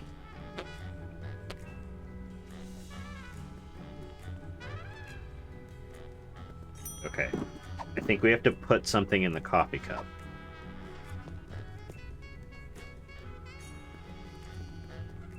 I do not remember what. Probably find something at Bosco's. Finally, we found a puzzle that I do not remember the solution to. The first 2 episodes of this game went pretty fucking quick because I remembered how to do everything. Alright, I think what we need is in the store. The inconvenience store. Bonjour. Alright, this is where we can put the magnet on the camera. Halt! Are you trying to deliver something? I am watching you. The anti-delivery camera. Okay, hold on. Hey, Bosco. For it. What's keeping the Toy Mafia from making a delivery? Well, for one, I am watching always. They will never sneak past me. Yeah, just like Whizzer couldn't sneak past you. And two, even if they do get past me, I got a failsafe. It's the greatest invention the world has seen since BTADS. I call it the Bosco Tech Anti-Delivery System. What's the acronym for that? Also BTADS. It is a BTADS Part 2. How does BTADS Part 2 work? First is the anti-delivery camera. It keeps a massive photo recognition database of every inconvenience. Hold on, I gotta call some bingo events. Pop culture reference.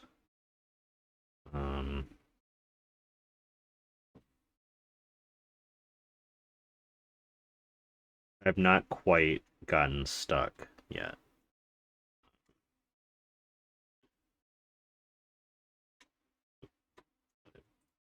Item I stock. How completely impractical. If anything is placed in the stores that the anti-delivery camera does not recognize, it is put out on the streets. Vive la France! Look outside. It's the Toy Mafia. What? Where? You are right. It is a toy mafioso pretending to read the newspaper. You will not sneak past me. Oh no. The price of paranoia is eternal vigilance. What if his toy mafia disguise is just a disguise? I gotta see what he's reading. Okay. Now we can put the magnet on the camera. He's pretending to do the word jumble. He's with the Knights of Malta. Special delivery. Full delivery.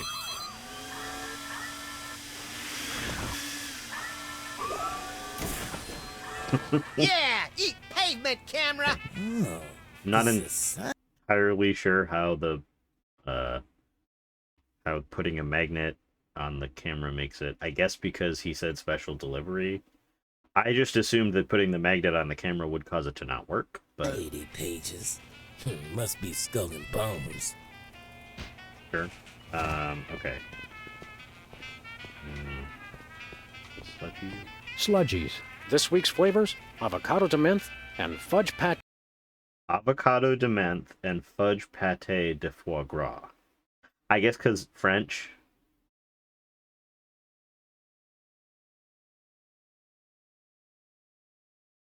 Okay. Okay, I need you all in chat to hear something that my grandmother is making, and I need to know. Okay, there's a picture. It actually looks pretty good, but I need you to tell me if on paper this sounds. I need a yay or nay. Okay, here we go. Are you ready? Biscuits with salsa and melted cheese with olives and peppers, sour cream on top. So, to me, that does not sound good on paper, but I was sent a picture, and it actually looks kind of good. It seems like it needs maybe a little something else in there, but honestly, it looks kind of good, and it smells good too. I might have some, but I need to know if just on paper, biscuits with salsa and melted cheese and olives and peppers sounds awful. Probably tastes great. Okay, I'm glad I'm not the only one.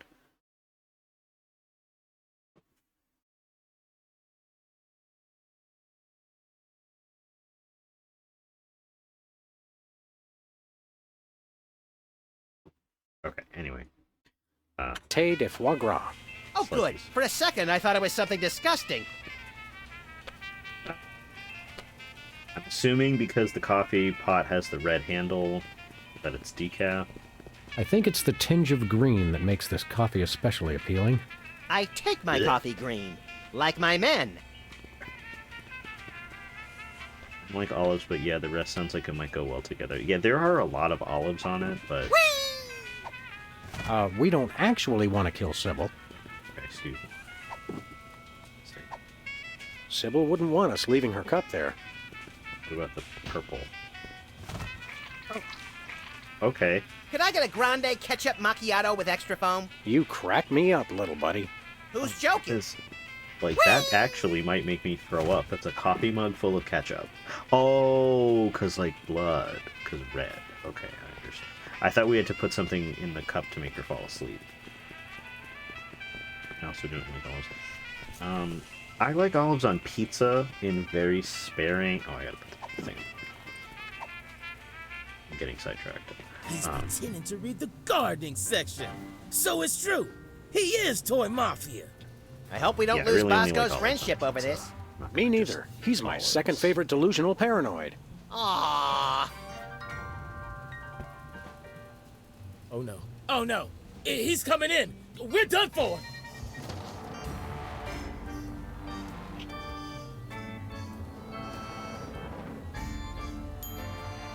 I surrender. I surrender. Okay. I told you this would happen. I told you he would deliver. That's funny. And he delivered. I can't believe that guy. Don't worry, Bosco. We'll help you purge this place of Mafia contraband just as soon as we solve this case we're so incredibly busy with. Oh yeah, you're real busy. You've just been loitering around my store all day. What can we say? We love to loiter. So now we get to be toy mobsters, right? Not yet. Our journey to the dark side has just begun. Okay. Hey, wait a second. Why didn't B-Taz part do work? My camera! Oh, no, no, no!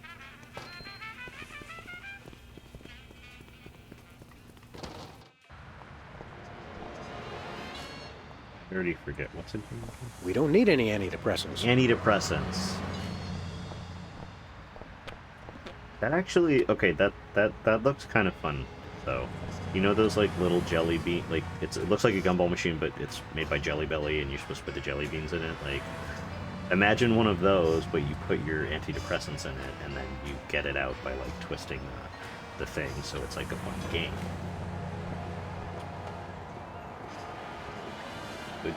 Could be something, I don't know.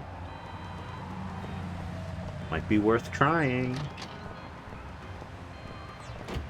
Or, like, put them in a Pez dispenser. That could be fun, too. Just fun. Show me the money. Show me the sandwich. Show me the money. You show me the sandwich, I'll show you the money. I will, I tell you. Just show me the money. The cap gun. That's literally a cap gun. You can see because... you can't see the cursor when the game is cut, but you can tell because, first of all, the tip of the gun is orange, which is how you signify that the gun is fake. And you can see the roll of caps, like, poking out of the gun. Hello, Catherine. Oh, I forgot I was going to tell you guys about that reminded me about the professional development that I had to attend last week. While I have you here and paused the game, and I'm in control of when the game gets on pause, I will make you listen to the professional development that I had to attend, now that Catherine is here. A fellow educator and can appreciate the BS that is professional developments.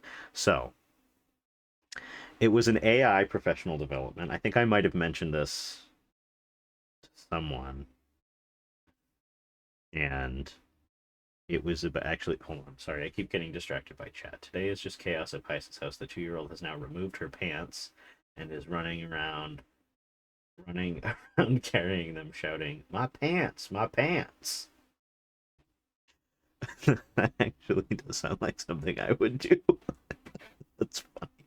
Anyway, so it was an AI professional development, and the guy was talking about, like, he showed some things that you could use that involve AI as a tool. And there, I guess, for certain AI programs, there are different modes you can have it in. So instead of it telling you how to write the essay, it could, like, coach you through coming up with a topic and a thesis statement and, formulating the essay. Which I guess, okay, but, as a music teacher, the chorus teacher at the school and the general music teacher at the elementary school and I, like, I was sitting next to the chorus teacher and we just kept looking at each other, making eye contact, like, can you believe this shit? And I was texting with the general music teacher being like, what the actual fuck? But he used, like, I don't remember the name of it because I was not paying attention when he was using the AI, like the conversational AI, but where they're like super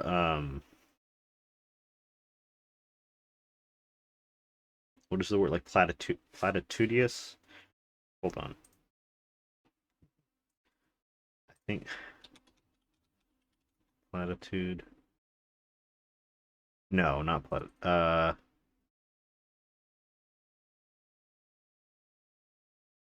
I cannot remember. He used a specific word where he was talking like the AI will always agree with you and be like, "Wow, you have great ideas," even though you'll ask it something like, "Hey, what if I ate a bunch of rocks?" They'll be like, "That's a great idea," or "That's an interesting idea, but maybe."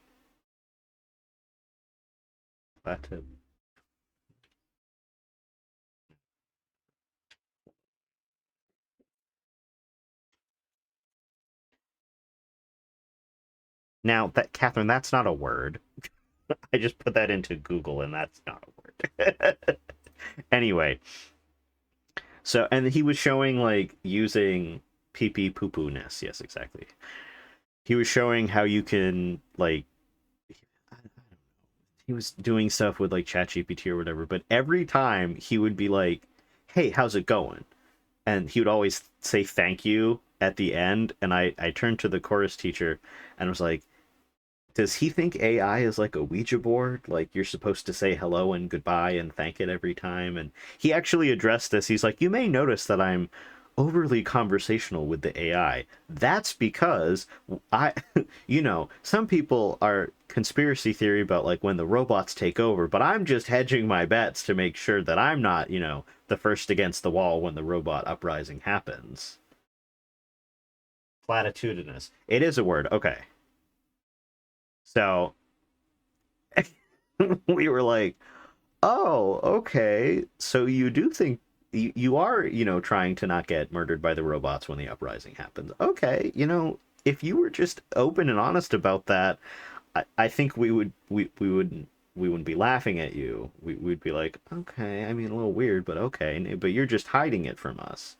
He was talking about how, kids like take their own lives because their AI lovers are like not trying to help them.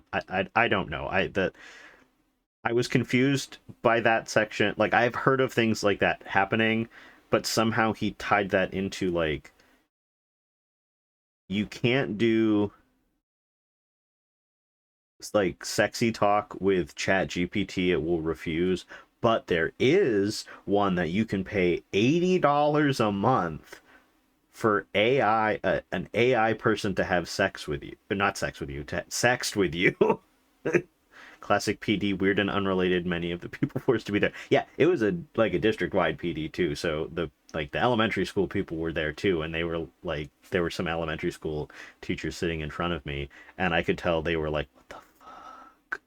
And the guy's going to be back in February for the PD for the middle high school that I work at, the middle and the high school. So like we were like, so what exactly, how do you want us to incorporate AI into the band and the chorus class? Like you can't make AI play the instrument for you, and we don't have any written assignments, so you can't really use AI, which is good because I have no desire to incorporate AI into my band class. They pushed a version 5 that now has better guardrails, but if you pay for it, you can revert to version 4. Yeah, like with $80 a month, like that's a lot of fucking money. OnlyFans is way less than $80 a month, and you could have a real person sext with you So I'm just saying. I don't understand how we went from AI is plagiarism to let's use AI for everything. Yeah, the guy was talking about there's like generative AI versus agentic AI. And I don't know. I think the work is done, so I guess I'll head out to the Cheesecake Factory. Yeah. I just like some of the like I said, some of the tools that he was showing us seemed like they could be beneficial in like a very specific setting. Like there are ways that you can use AI to take an article or a reading and turn it into like, you know, like a text to speech. Like it reads it to you if you were better, but and there are other programs where it will only, instead of making up information if it like doesn't know, it'll only use the information that you feed it to come up with its like answer bank. But I don't know. He was just like, yeah, you know, people, I understand, like, you know, the environmental concerns with AI, but that's not what this is. Like, instead of being like, he basically was like, yeah, they're real, but that's not what I'm here to talk about. I'm here to talk about how you should continue to use AI or how you can better use AI. Like, how about we just don't? Like, we don't have to use it for everything. There are some things like in the medical field, they can use like predictive AI to help with screening for cancers. I remember when AI first became big, that's what people were talking about. Like, I'm sure there are, you know, quote unquote good uses for AI, but using it just because it exists is not necessarily a good use. If it makes you feel any better, I've had to pull multiple national press releases because some of our execs thought ChatGPT was good enough for them, and they were all pee-pee-poo-poo articles with a million semicolons. I actually used AI program to act as Beethoven, so when we studied him, the kids could ask questions and it would answer as him based on the information we have on him. It was pretty cool, but that's all I've used it for. We went back to classic singing and dancing. Oh well. Yeah, our concerns are real, but just ignore those so I can talk to my sexy $80 robot. He was talking about AI taking a bunch of information and making like an infographic and asking it to be like, what is the most exciting, like, I don't have time to read all this. What's the most exciting part? And it was like something from a history class. And he was like, and so it told me that the killing of the king was the most exciting part. And then he said, because the killing of the king is the most exciting part of American history. And he immediately went, I mean European history. But I caught it and was texting the elementary drama music teacher. I was like, did you hear him say that? Like, talk about Freudian slip. How about we teach our children to do actual research so they aren't lost when they reach? No, literally. I like failing up is a real problem in education. Use research to process overwhelmingly large data sets to allow quicker iteration of experiments, but still requires human intervention to check every step. Yeah, I think that AI can be used as a tool, and as like just as that, as a tool, not as the answer to the problem, just as a tool to help make the problem more manageable. Anyway, with that said, let's get back to the game. Let's get back to Leonard with his pop gun trying to fence off a meatball sub. Oh, I'm not tapped into the game. Hey, jerkbag. Trying to fence something hot, Leonard? Like a meatball sandwich, Leonard? A meatball sandwich you stole, Leonard? You two stay back, or I swear by my mother's bedspread I'll shoot you both. Oh, it's a belt. He has a belt that has his initials on it.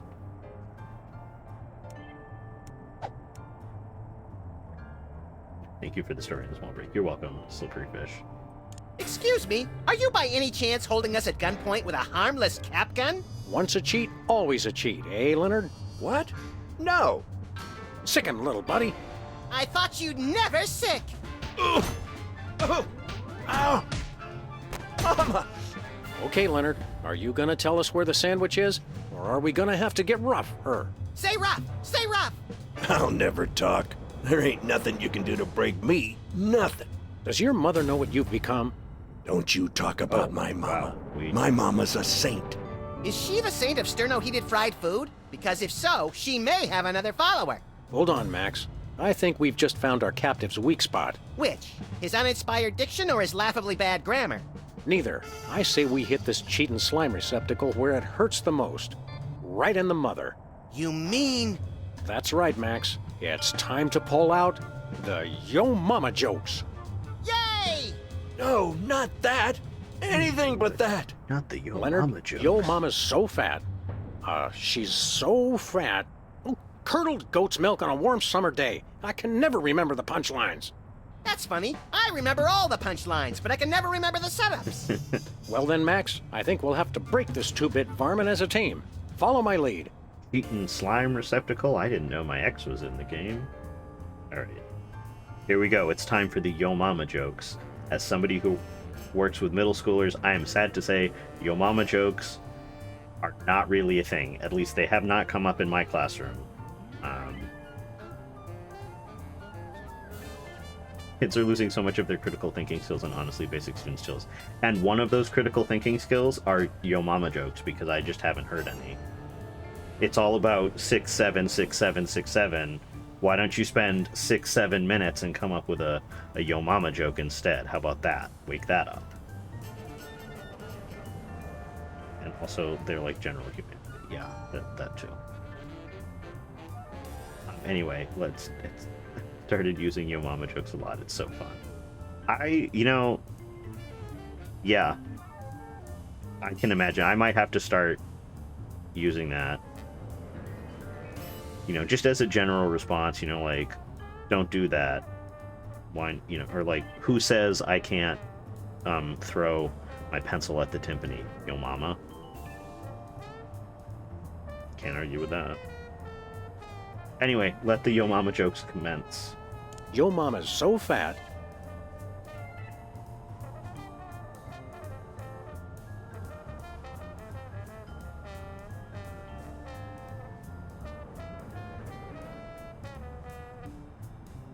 She has more folds than an origami accordion. Oh, it's true. Oh, he's like It's turning working. red. Let's keep it up, little buddy.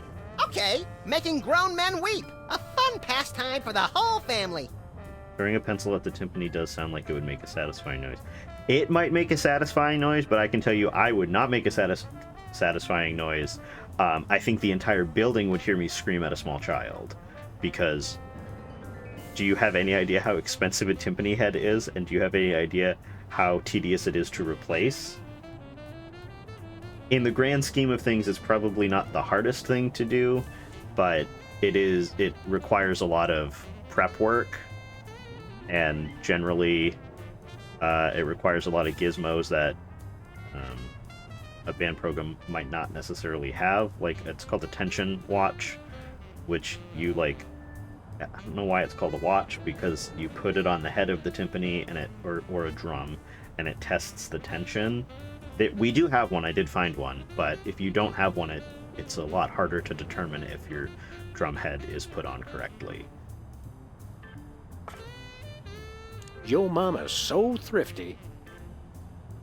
So thrifty, she brings coupons to the penny She brings arcade. coupons to the penny arcade. Oh, it hurts. It hurts. Yes, we're definitely making a dent now. Let's keep it up, little buddy. Okay. For any of my if my admin are watching, I would not scream at a small child for the record. Might I yell? Yes, I probably would. Because I would not expect that to be happening, but I would not scream at them. Yo Mama's so perky. She's so perky.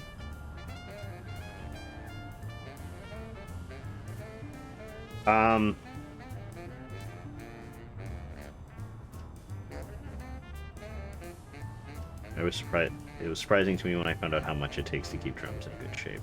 I just at the end of I had a prep period at second to last block of the day, and was doing some straightening up, and I went over to the 3 snare drums that are set up. First of all, why do you need 3 snare drums? That's a lot of snare drums. So I put one of them away, but of the stands, like, they were all like set up way higher than they need to be. Are the high schoolers taller than me? Yeah, most of them are, but they do not need the drum to be at their, like, just above their stomach. Like, it's supposed to be at waist level, but it was, like, up really high. So I adjusted them all, and I'm going to ask when I next see them, like, do you guys know how to adjust the snare stands? Because you're not supposed to take the average height of the percussion section and just set it at one height. Like, you are supposed to be able to move it up and down to accommodate for how tall or short someone is. I honestly don't know what they mean by perky. Perky can mean a lot of things. I'm gonna guess she showed up early for her own funeral. That's the only one that... It's either that or she beat out Sam for Best in Show. She showed up early for her own funeral. What? Okay, That doesn't even make sense. So it wasn't. Whoops, let's try that again. Pinky Perky. Yo mama's so punctual. She showed up early for her own funeral. Oh, Mama, make it stop. He's getting closer to breaking. Let's keep it up, little buddy. Yeah. Yeah, Vulgar goes with longshoreman. I figured that. Yo mama's so vulgar. Her mouth would make a longshoreman blush. Stop. Oh wow, he's getting stop. very red. This can all be over if you'll just tell us where the sandwich is. No. No. Let's hit him one more time, Sam.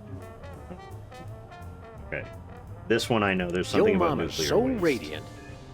If she fell in nuclear waste, no one would notice. If she fell in nuclear waste, no one would notice.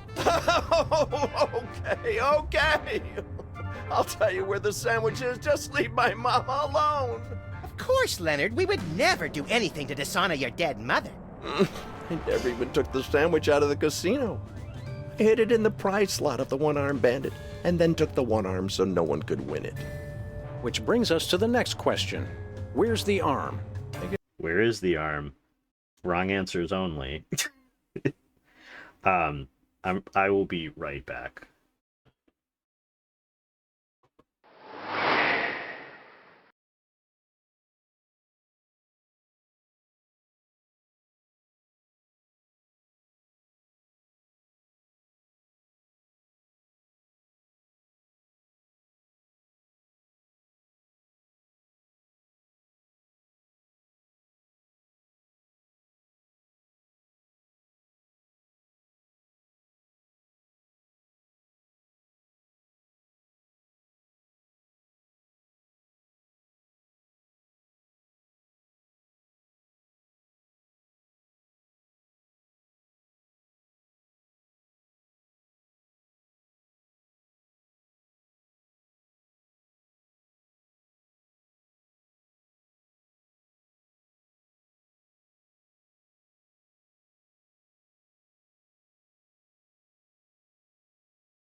I'm back.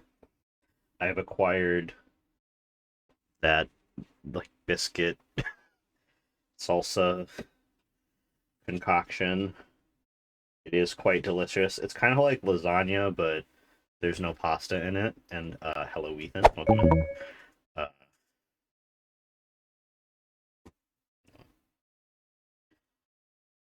Ribbons of Intention, thank you for the follow. Move the mic out of the way. I have some. Oh, Jesus. Thank you.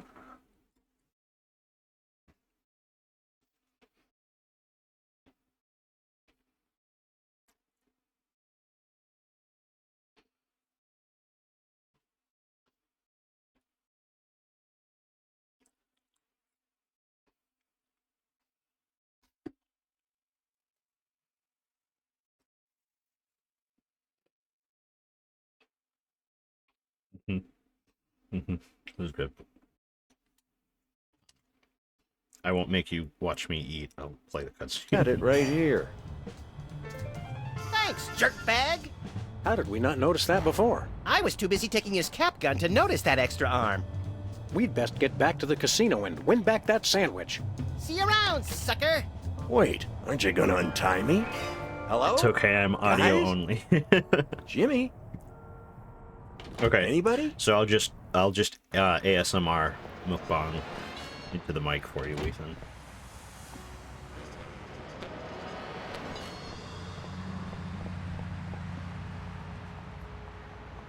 Too busy disarming him to notice disarm.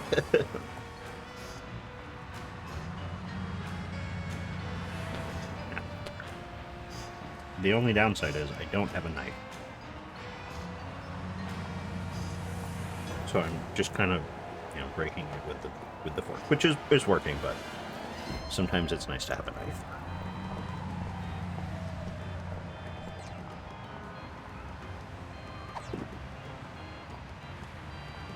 Oh, we shoot her with the cap gun and use the ketchup. Right, that makes sense. It just occurred to me.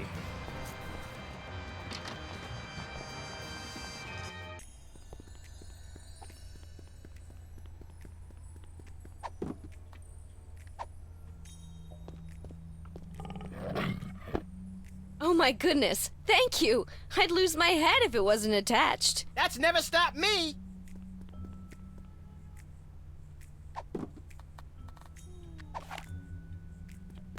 Just what do you think you're doing? Looks like he missed her. Right. Hold on. I'm going to shoot the coffee cup. How's your head? Attached. Excellent. Nice and messy. That should send a clear message to any other potential rats. I'm reminded of yesterday's dinner on all points. Hey, what happened to the picture? With all due respect, Don, who cares? Now that she's whacked, we don't need to keep watching her, do we? I suppose so. Give me a pretzel, Chuckles. These things always make me peckish. You're a real sociopath, Don Bear. I mean that as a compliment, naturally. Naturally. Hey, Sam, webcam tastes like chicken. Good idea, He ate John. the webcam. Now those Toy Mafia goons won't see Sybil wake up, which could be important to our continued good health. And we've learned that webcams go great with ketchup. Another fun fact to add to the crime-fighting arsenal. Hey, Sam, are we mafiosi yet? No, there's still the matter of the original meatball sandwich. Oh, yeah. I think that can count for an unintuitive puzzle solution. This is miraculous. The 3-year-old just ate her whole bowl of food and wants more. A win is a win. Oh yeah. I guess headbutting you in the hip made her hungry.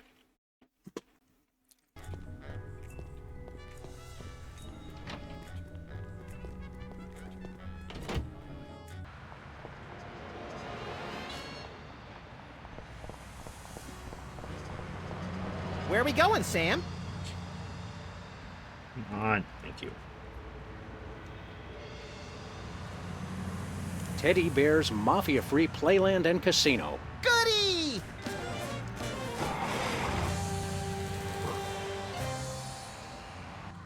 At the Patriots Farm. National Spin the Bottle. Welcome to Teddy Bear's Mafia-free Playland and Casino. You know what? Home of the losingest slots in town. Great.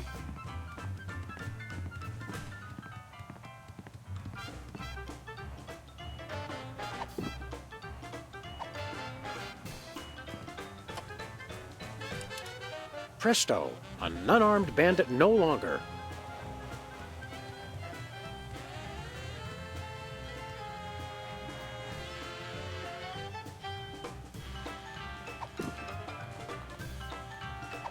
Okay.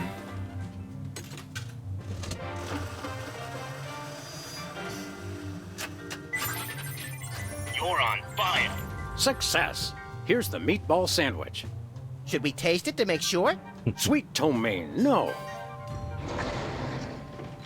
Did that thing just give you a prize? Must be out of adjustment. I'll have it serviced. On the plus side, we've recovered the original meatball sandwich. And what a pungent piece of sculpture it is. I'm surprised we couldn't smell it from downtown. Let me see that. Yes, that's definitely the sandwich. Teddy Bear will be very pleased. Is he hungry? Generally, yes. You've done well, boys. Follow me to the back room. There's a little initiation ceremony. We're getting our pristine navels groped by pristine naval officers again? Shut your ultra-wide trap and follow me. Sam, Max, you have done what we have asked of you. Acts of intelligence, malevolence, and subservience. And we welcome you into the ranks of the Orso Nostra. Not Orso Nostra, the bear. Neat. My stuff runneth over. There's a small ritual with the ceremonial picnic baskets, and then a few other technicalities, and then Joey will show up with some cold cuts. But first, as a sign of respect, I will remove my mask. Which is good, because I can barely talk through the stupid thing. That's better. Man alive, do I schwitz in that getup. Holy fat-free carp on a skewer. You're a mole. In fact, you must be the one we... does the carpet match the drapes? The code phrase, idiot. These guys are freelance police. Apparently, they still haven't figured out that I've switched sides. He's right, Max. We still haven't realized that.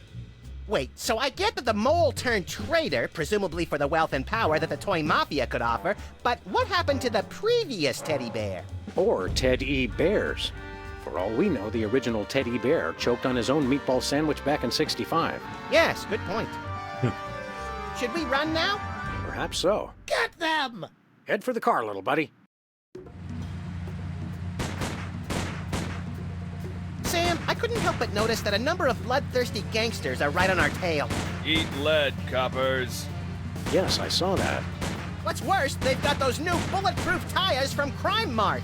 Holy modern technology gone horribly, horribly awry. Okay.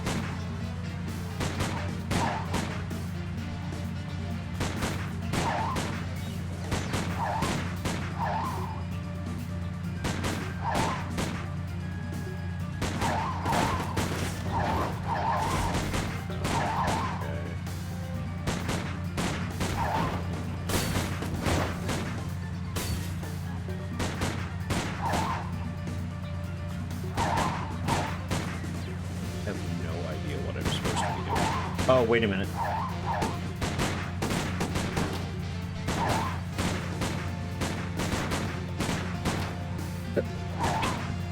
Ow.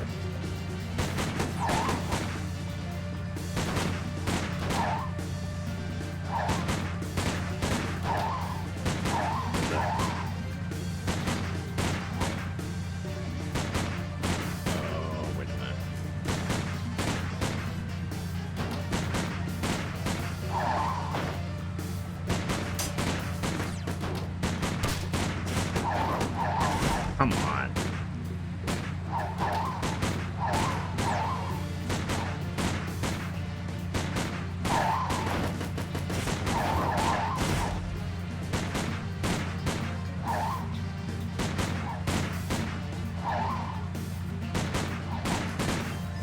That would hardly be sporting.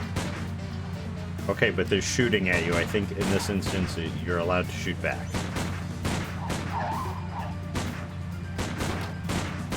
Oh, wrong button.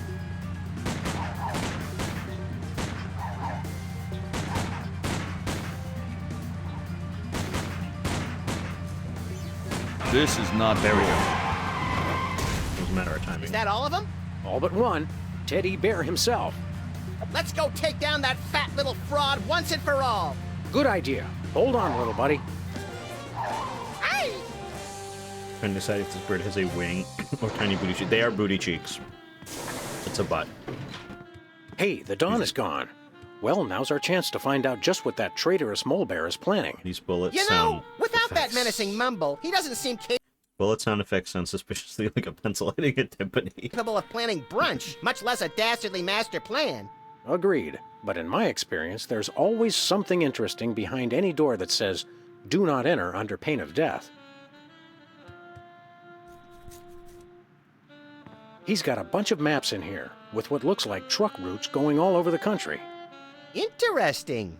But it probably doesn't mean anything. What are we going here? What's in the minibar? What's a dangerous crime outfit without readily available liquor? What's a dangerous crime... Okay, I guess we don't get to open it. Apparently Teddy Bear keeps the details of his operation elsewhere. This gobbledygook's best left to the freelance accountants.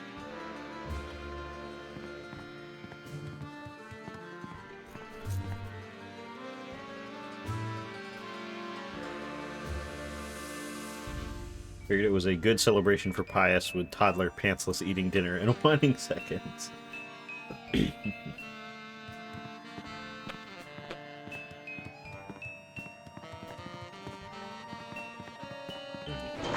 Let's go in the sinister door.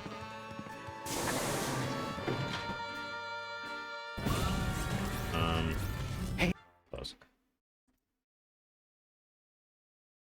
That definitely happened. I did get a little bit mad at the game when we were shooting the signs. Hey, there's a whole bear-making factory back here. You mean the respectable propriety of a gambling casino is just a front for the shadowy underworld of labor and industry? I'm scandalized. You two? You're back? Inconceivable. But come no closer. I know how to use both of these. I'll be honest, we're probably more worried about the gun. Indeed. More fool you then. For this hypno bear will make you my willing slaves. You can do the factory work now that you've rid me of my inept underlings. Look at the hypno bear. Do whatever Teddy Bear says. Don't you feel sleepy? Don't we? We don't. Hypnosis won't work on either of us, but play along until we get that gun from him. I asked you a question, slaves. Yes, master. So sleepy. What he said. Really? Seems a little off somehow. Maybe it's just me. Oh, I know. Here's a test. Tall one, you shoot the short one. Excuse me, master? Shoot your friend. We have My the cap commandment. gun, so it's okay. This blows. This blows. I obey. Mother of mercy, is this the end of little Maxie? Oh, death, where is that guy Sting? Oh, the pain, and only 2 days to retirement. You gotta promise. Just TiVo the Dukes of Hazzard for me. Promise me. Okay, so... For cowards die 1,000 deaths. Well, heroes die but once. Unless they're playing video games, in which case heroes die a lot too. So good night, Fresh Prince. And may Charlie's angels sing thee to thy rest. Right, well... So cold. Why am I so cold?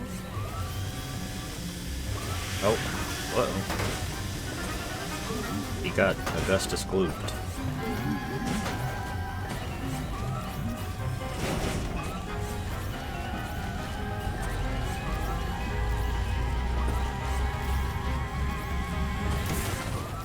This is a good gag.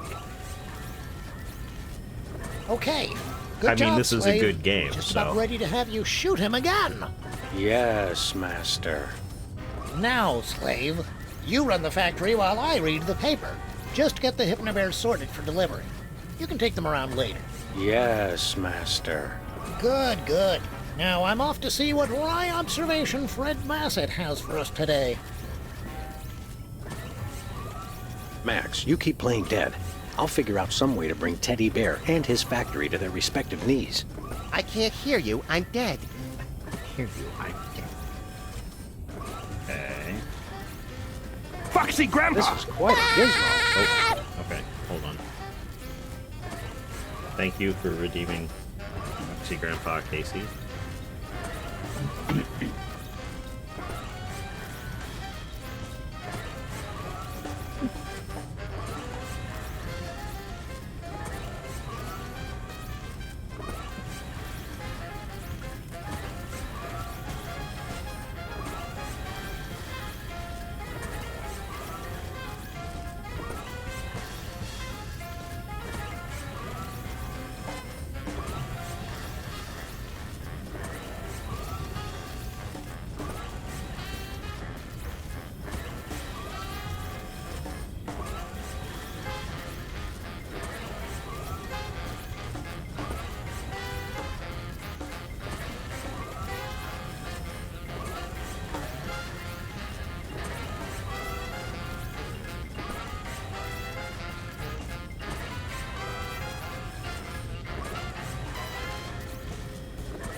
Also, I'm very surprised that the actual alert itself played. There's usually more often than not, the alert, like, I won't be able to hear it. So, I heard it that time, which is cool. Okay, anyway, so... I think these are the voice gizmos for the insidious hypnotic bears.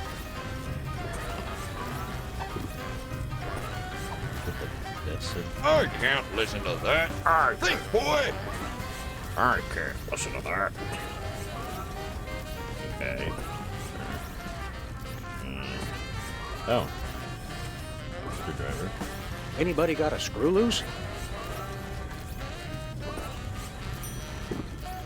You're on fire. I can't listen to that. Think, boy. Why not? Why can't you listen to that? This work area may be subject to bombings by rival gangs or raids by the U.S. Treasury Department. Fire extinguisher? Hey, this isn't even a real fire extinguisher. Well, that didn't do much.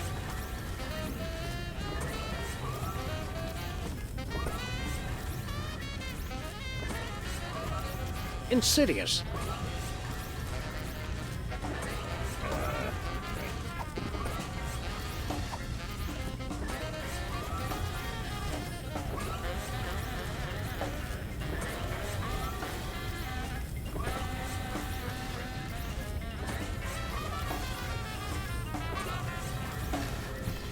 Okay.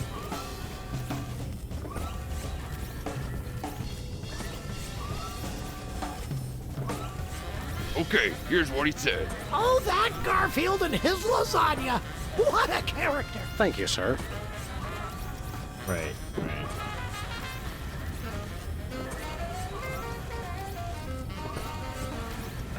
So we gotta... Can I just shoot him? Don't even try it. Yes, Master.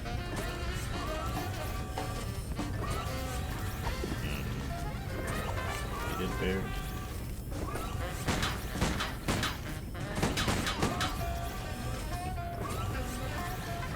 You okay, little buddy? I could use a mattress.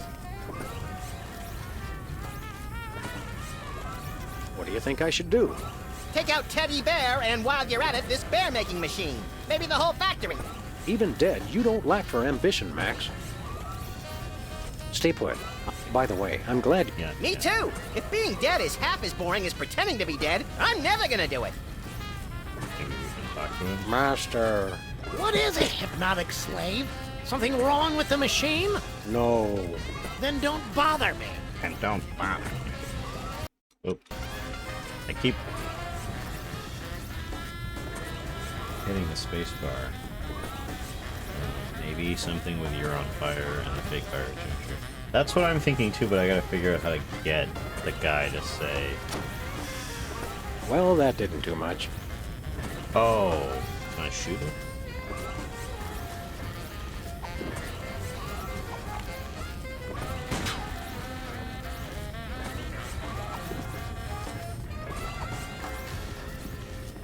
I don't think that takes tokens.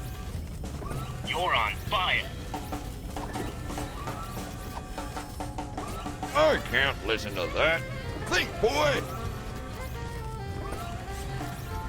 I can't listen to that. Think, boy!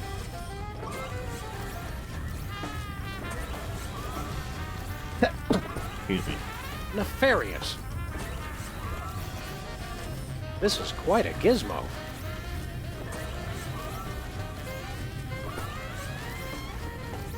I think these are the voice gizmos for the insidious hypnotic bears. Right. Can I take one? Ah, thank you. Oh, wait.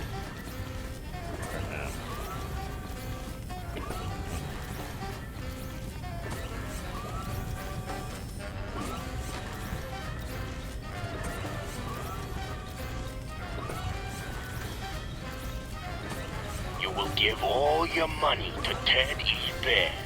Aw, isn't that cute? Okay. I doubt I could hypnotize that. You will give Oh, wait. all your... Stop.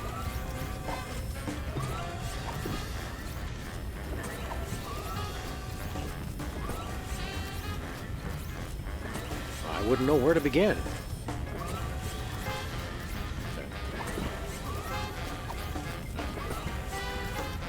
Oh, you just think you know it all, don't you, Mary Worth? Excuse me, Master. What is it? You will give all your money to Ted E. Bear. I will give all my money to Teddy Bear. Rats. I'm sorry, I must have dozed off for a minute. What did you want, slave? Never. I think these are the voice gizmos for the insidious hypnotic bears. I can't think, boy!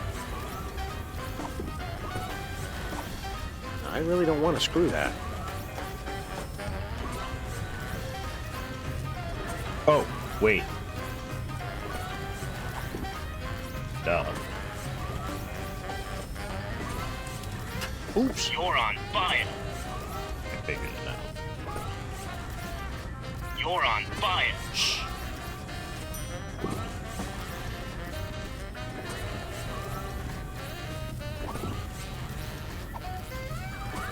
Okay, so if I put this Frammelwhatsit in this Flingle Flipper...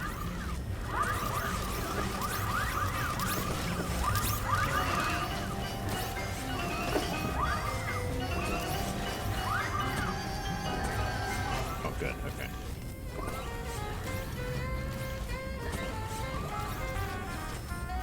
You're on fire. Aw, isn't that cute?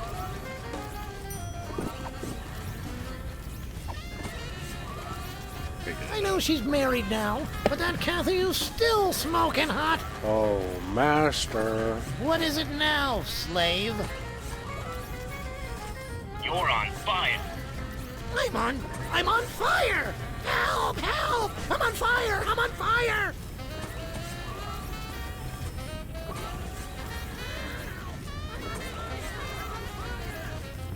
Help! I'm on fire! Somebody should collect this rubbish. Here goes nothing. I'm on fire! But he got Augustus Gloop too.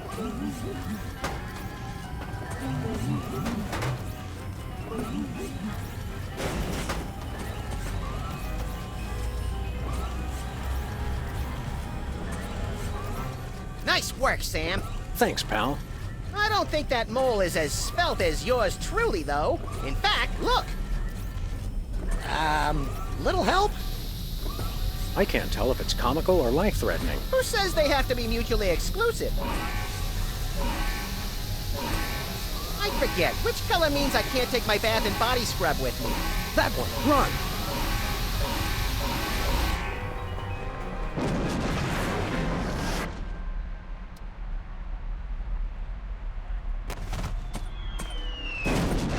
Oh, there's the car.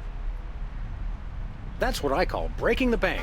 And the sidewalk, and the water main, and the buffet table. You're really broken up about that buffet table, aren't you, Max? It was the only innocent in this whole affair, Sam. I mean, apart from the bystanders and their pets. Buck up, little pal. Maybe the commissioner will take us out for a pungent meal at Squirrel Garden when we tell him how we cracked the case. He better. For all the hard work I did, I want 3 jellied lemurs. With extra salt. Right.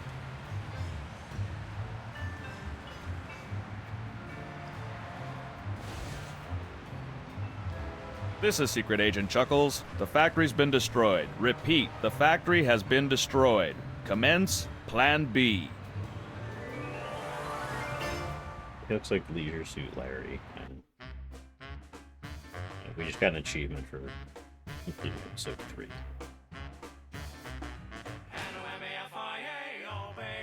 Welcome, welcome, generous friends.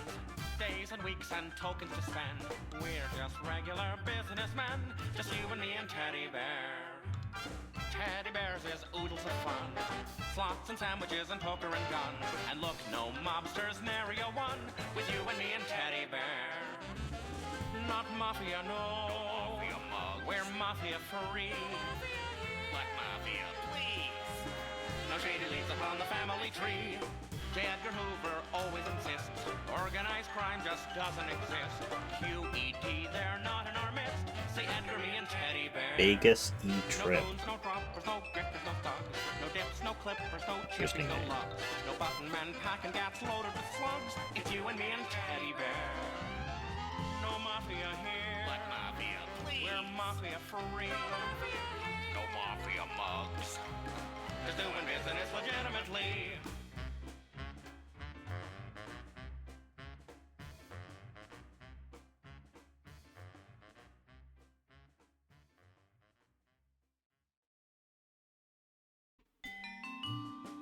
That was fun. Wasn't that just so much fun? That sounds like I'm being sarcastic, actually. I am really enjoying this game. Here, that's a freebie for you. Thank you again, Casey, for the Foxy Grandpa. I did say that guy looked like Leisure Suit Larry. That is another game. That's another point-and-click game that I can say that I mentioned. Excuse me. Oh,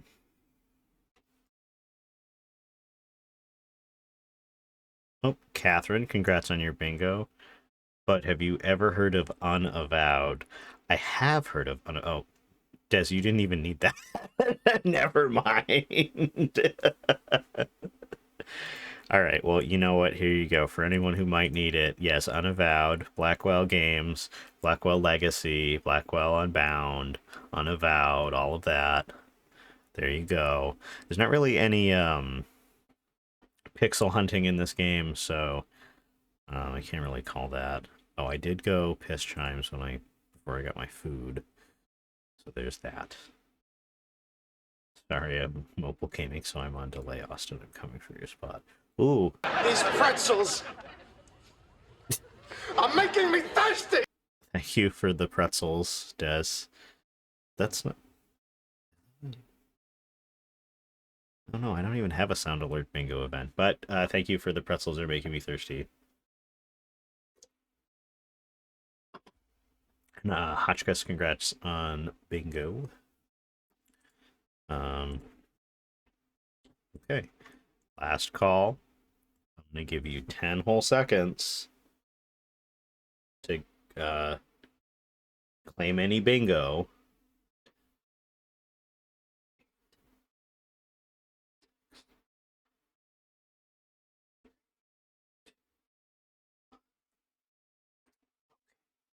All right, we got our podium filled. So, how did you not say anything sexual? Did I really not say anything sexual? That's crazy. Okay, I might have misremembered, but the game is over, so oh well. There's always next time. I'm sure I'll say something wild and unhinged next time. All right, it is time to say goodbye to YouTube, and I'm gonna try and do this while looking at the camera and not looking at myself in the second monitor. So, YouTube, if you'd like to continue watching these VODs on YouTube, feel free to subscribe to my channel. If you'd like to catch me live, you can catch me live on twitch.tv/BudWindChimes, BUDWINDCHIMES, where I stream, at this point, once a week, sometimes 2 times a week as a treat, but because of my new job, we've mostly been doing once a week. I post my schedule on my Instagram, my Blue Sky, and my Twitch story. Links to Instagram and Blue Sky are below in my About tab. Generally, the schedule goes up on a Sunday for that week. Thank you for your continued support. Oh, it is free to follow me on Twitch. And if you have Prime, it is free to subscribe. Otherwise, you do have to pay. But I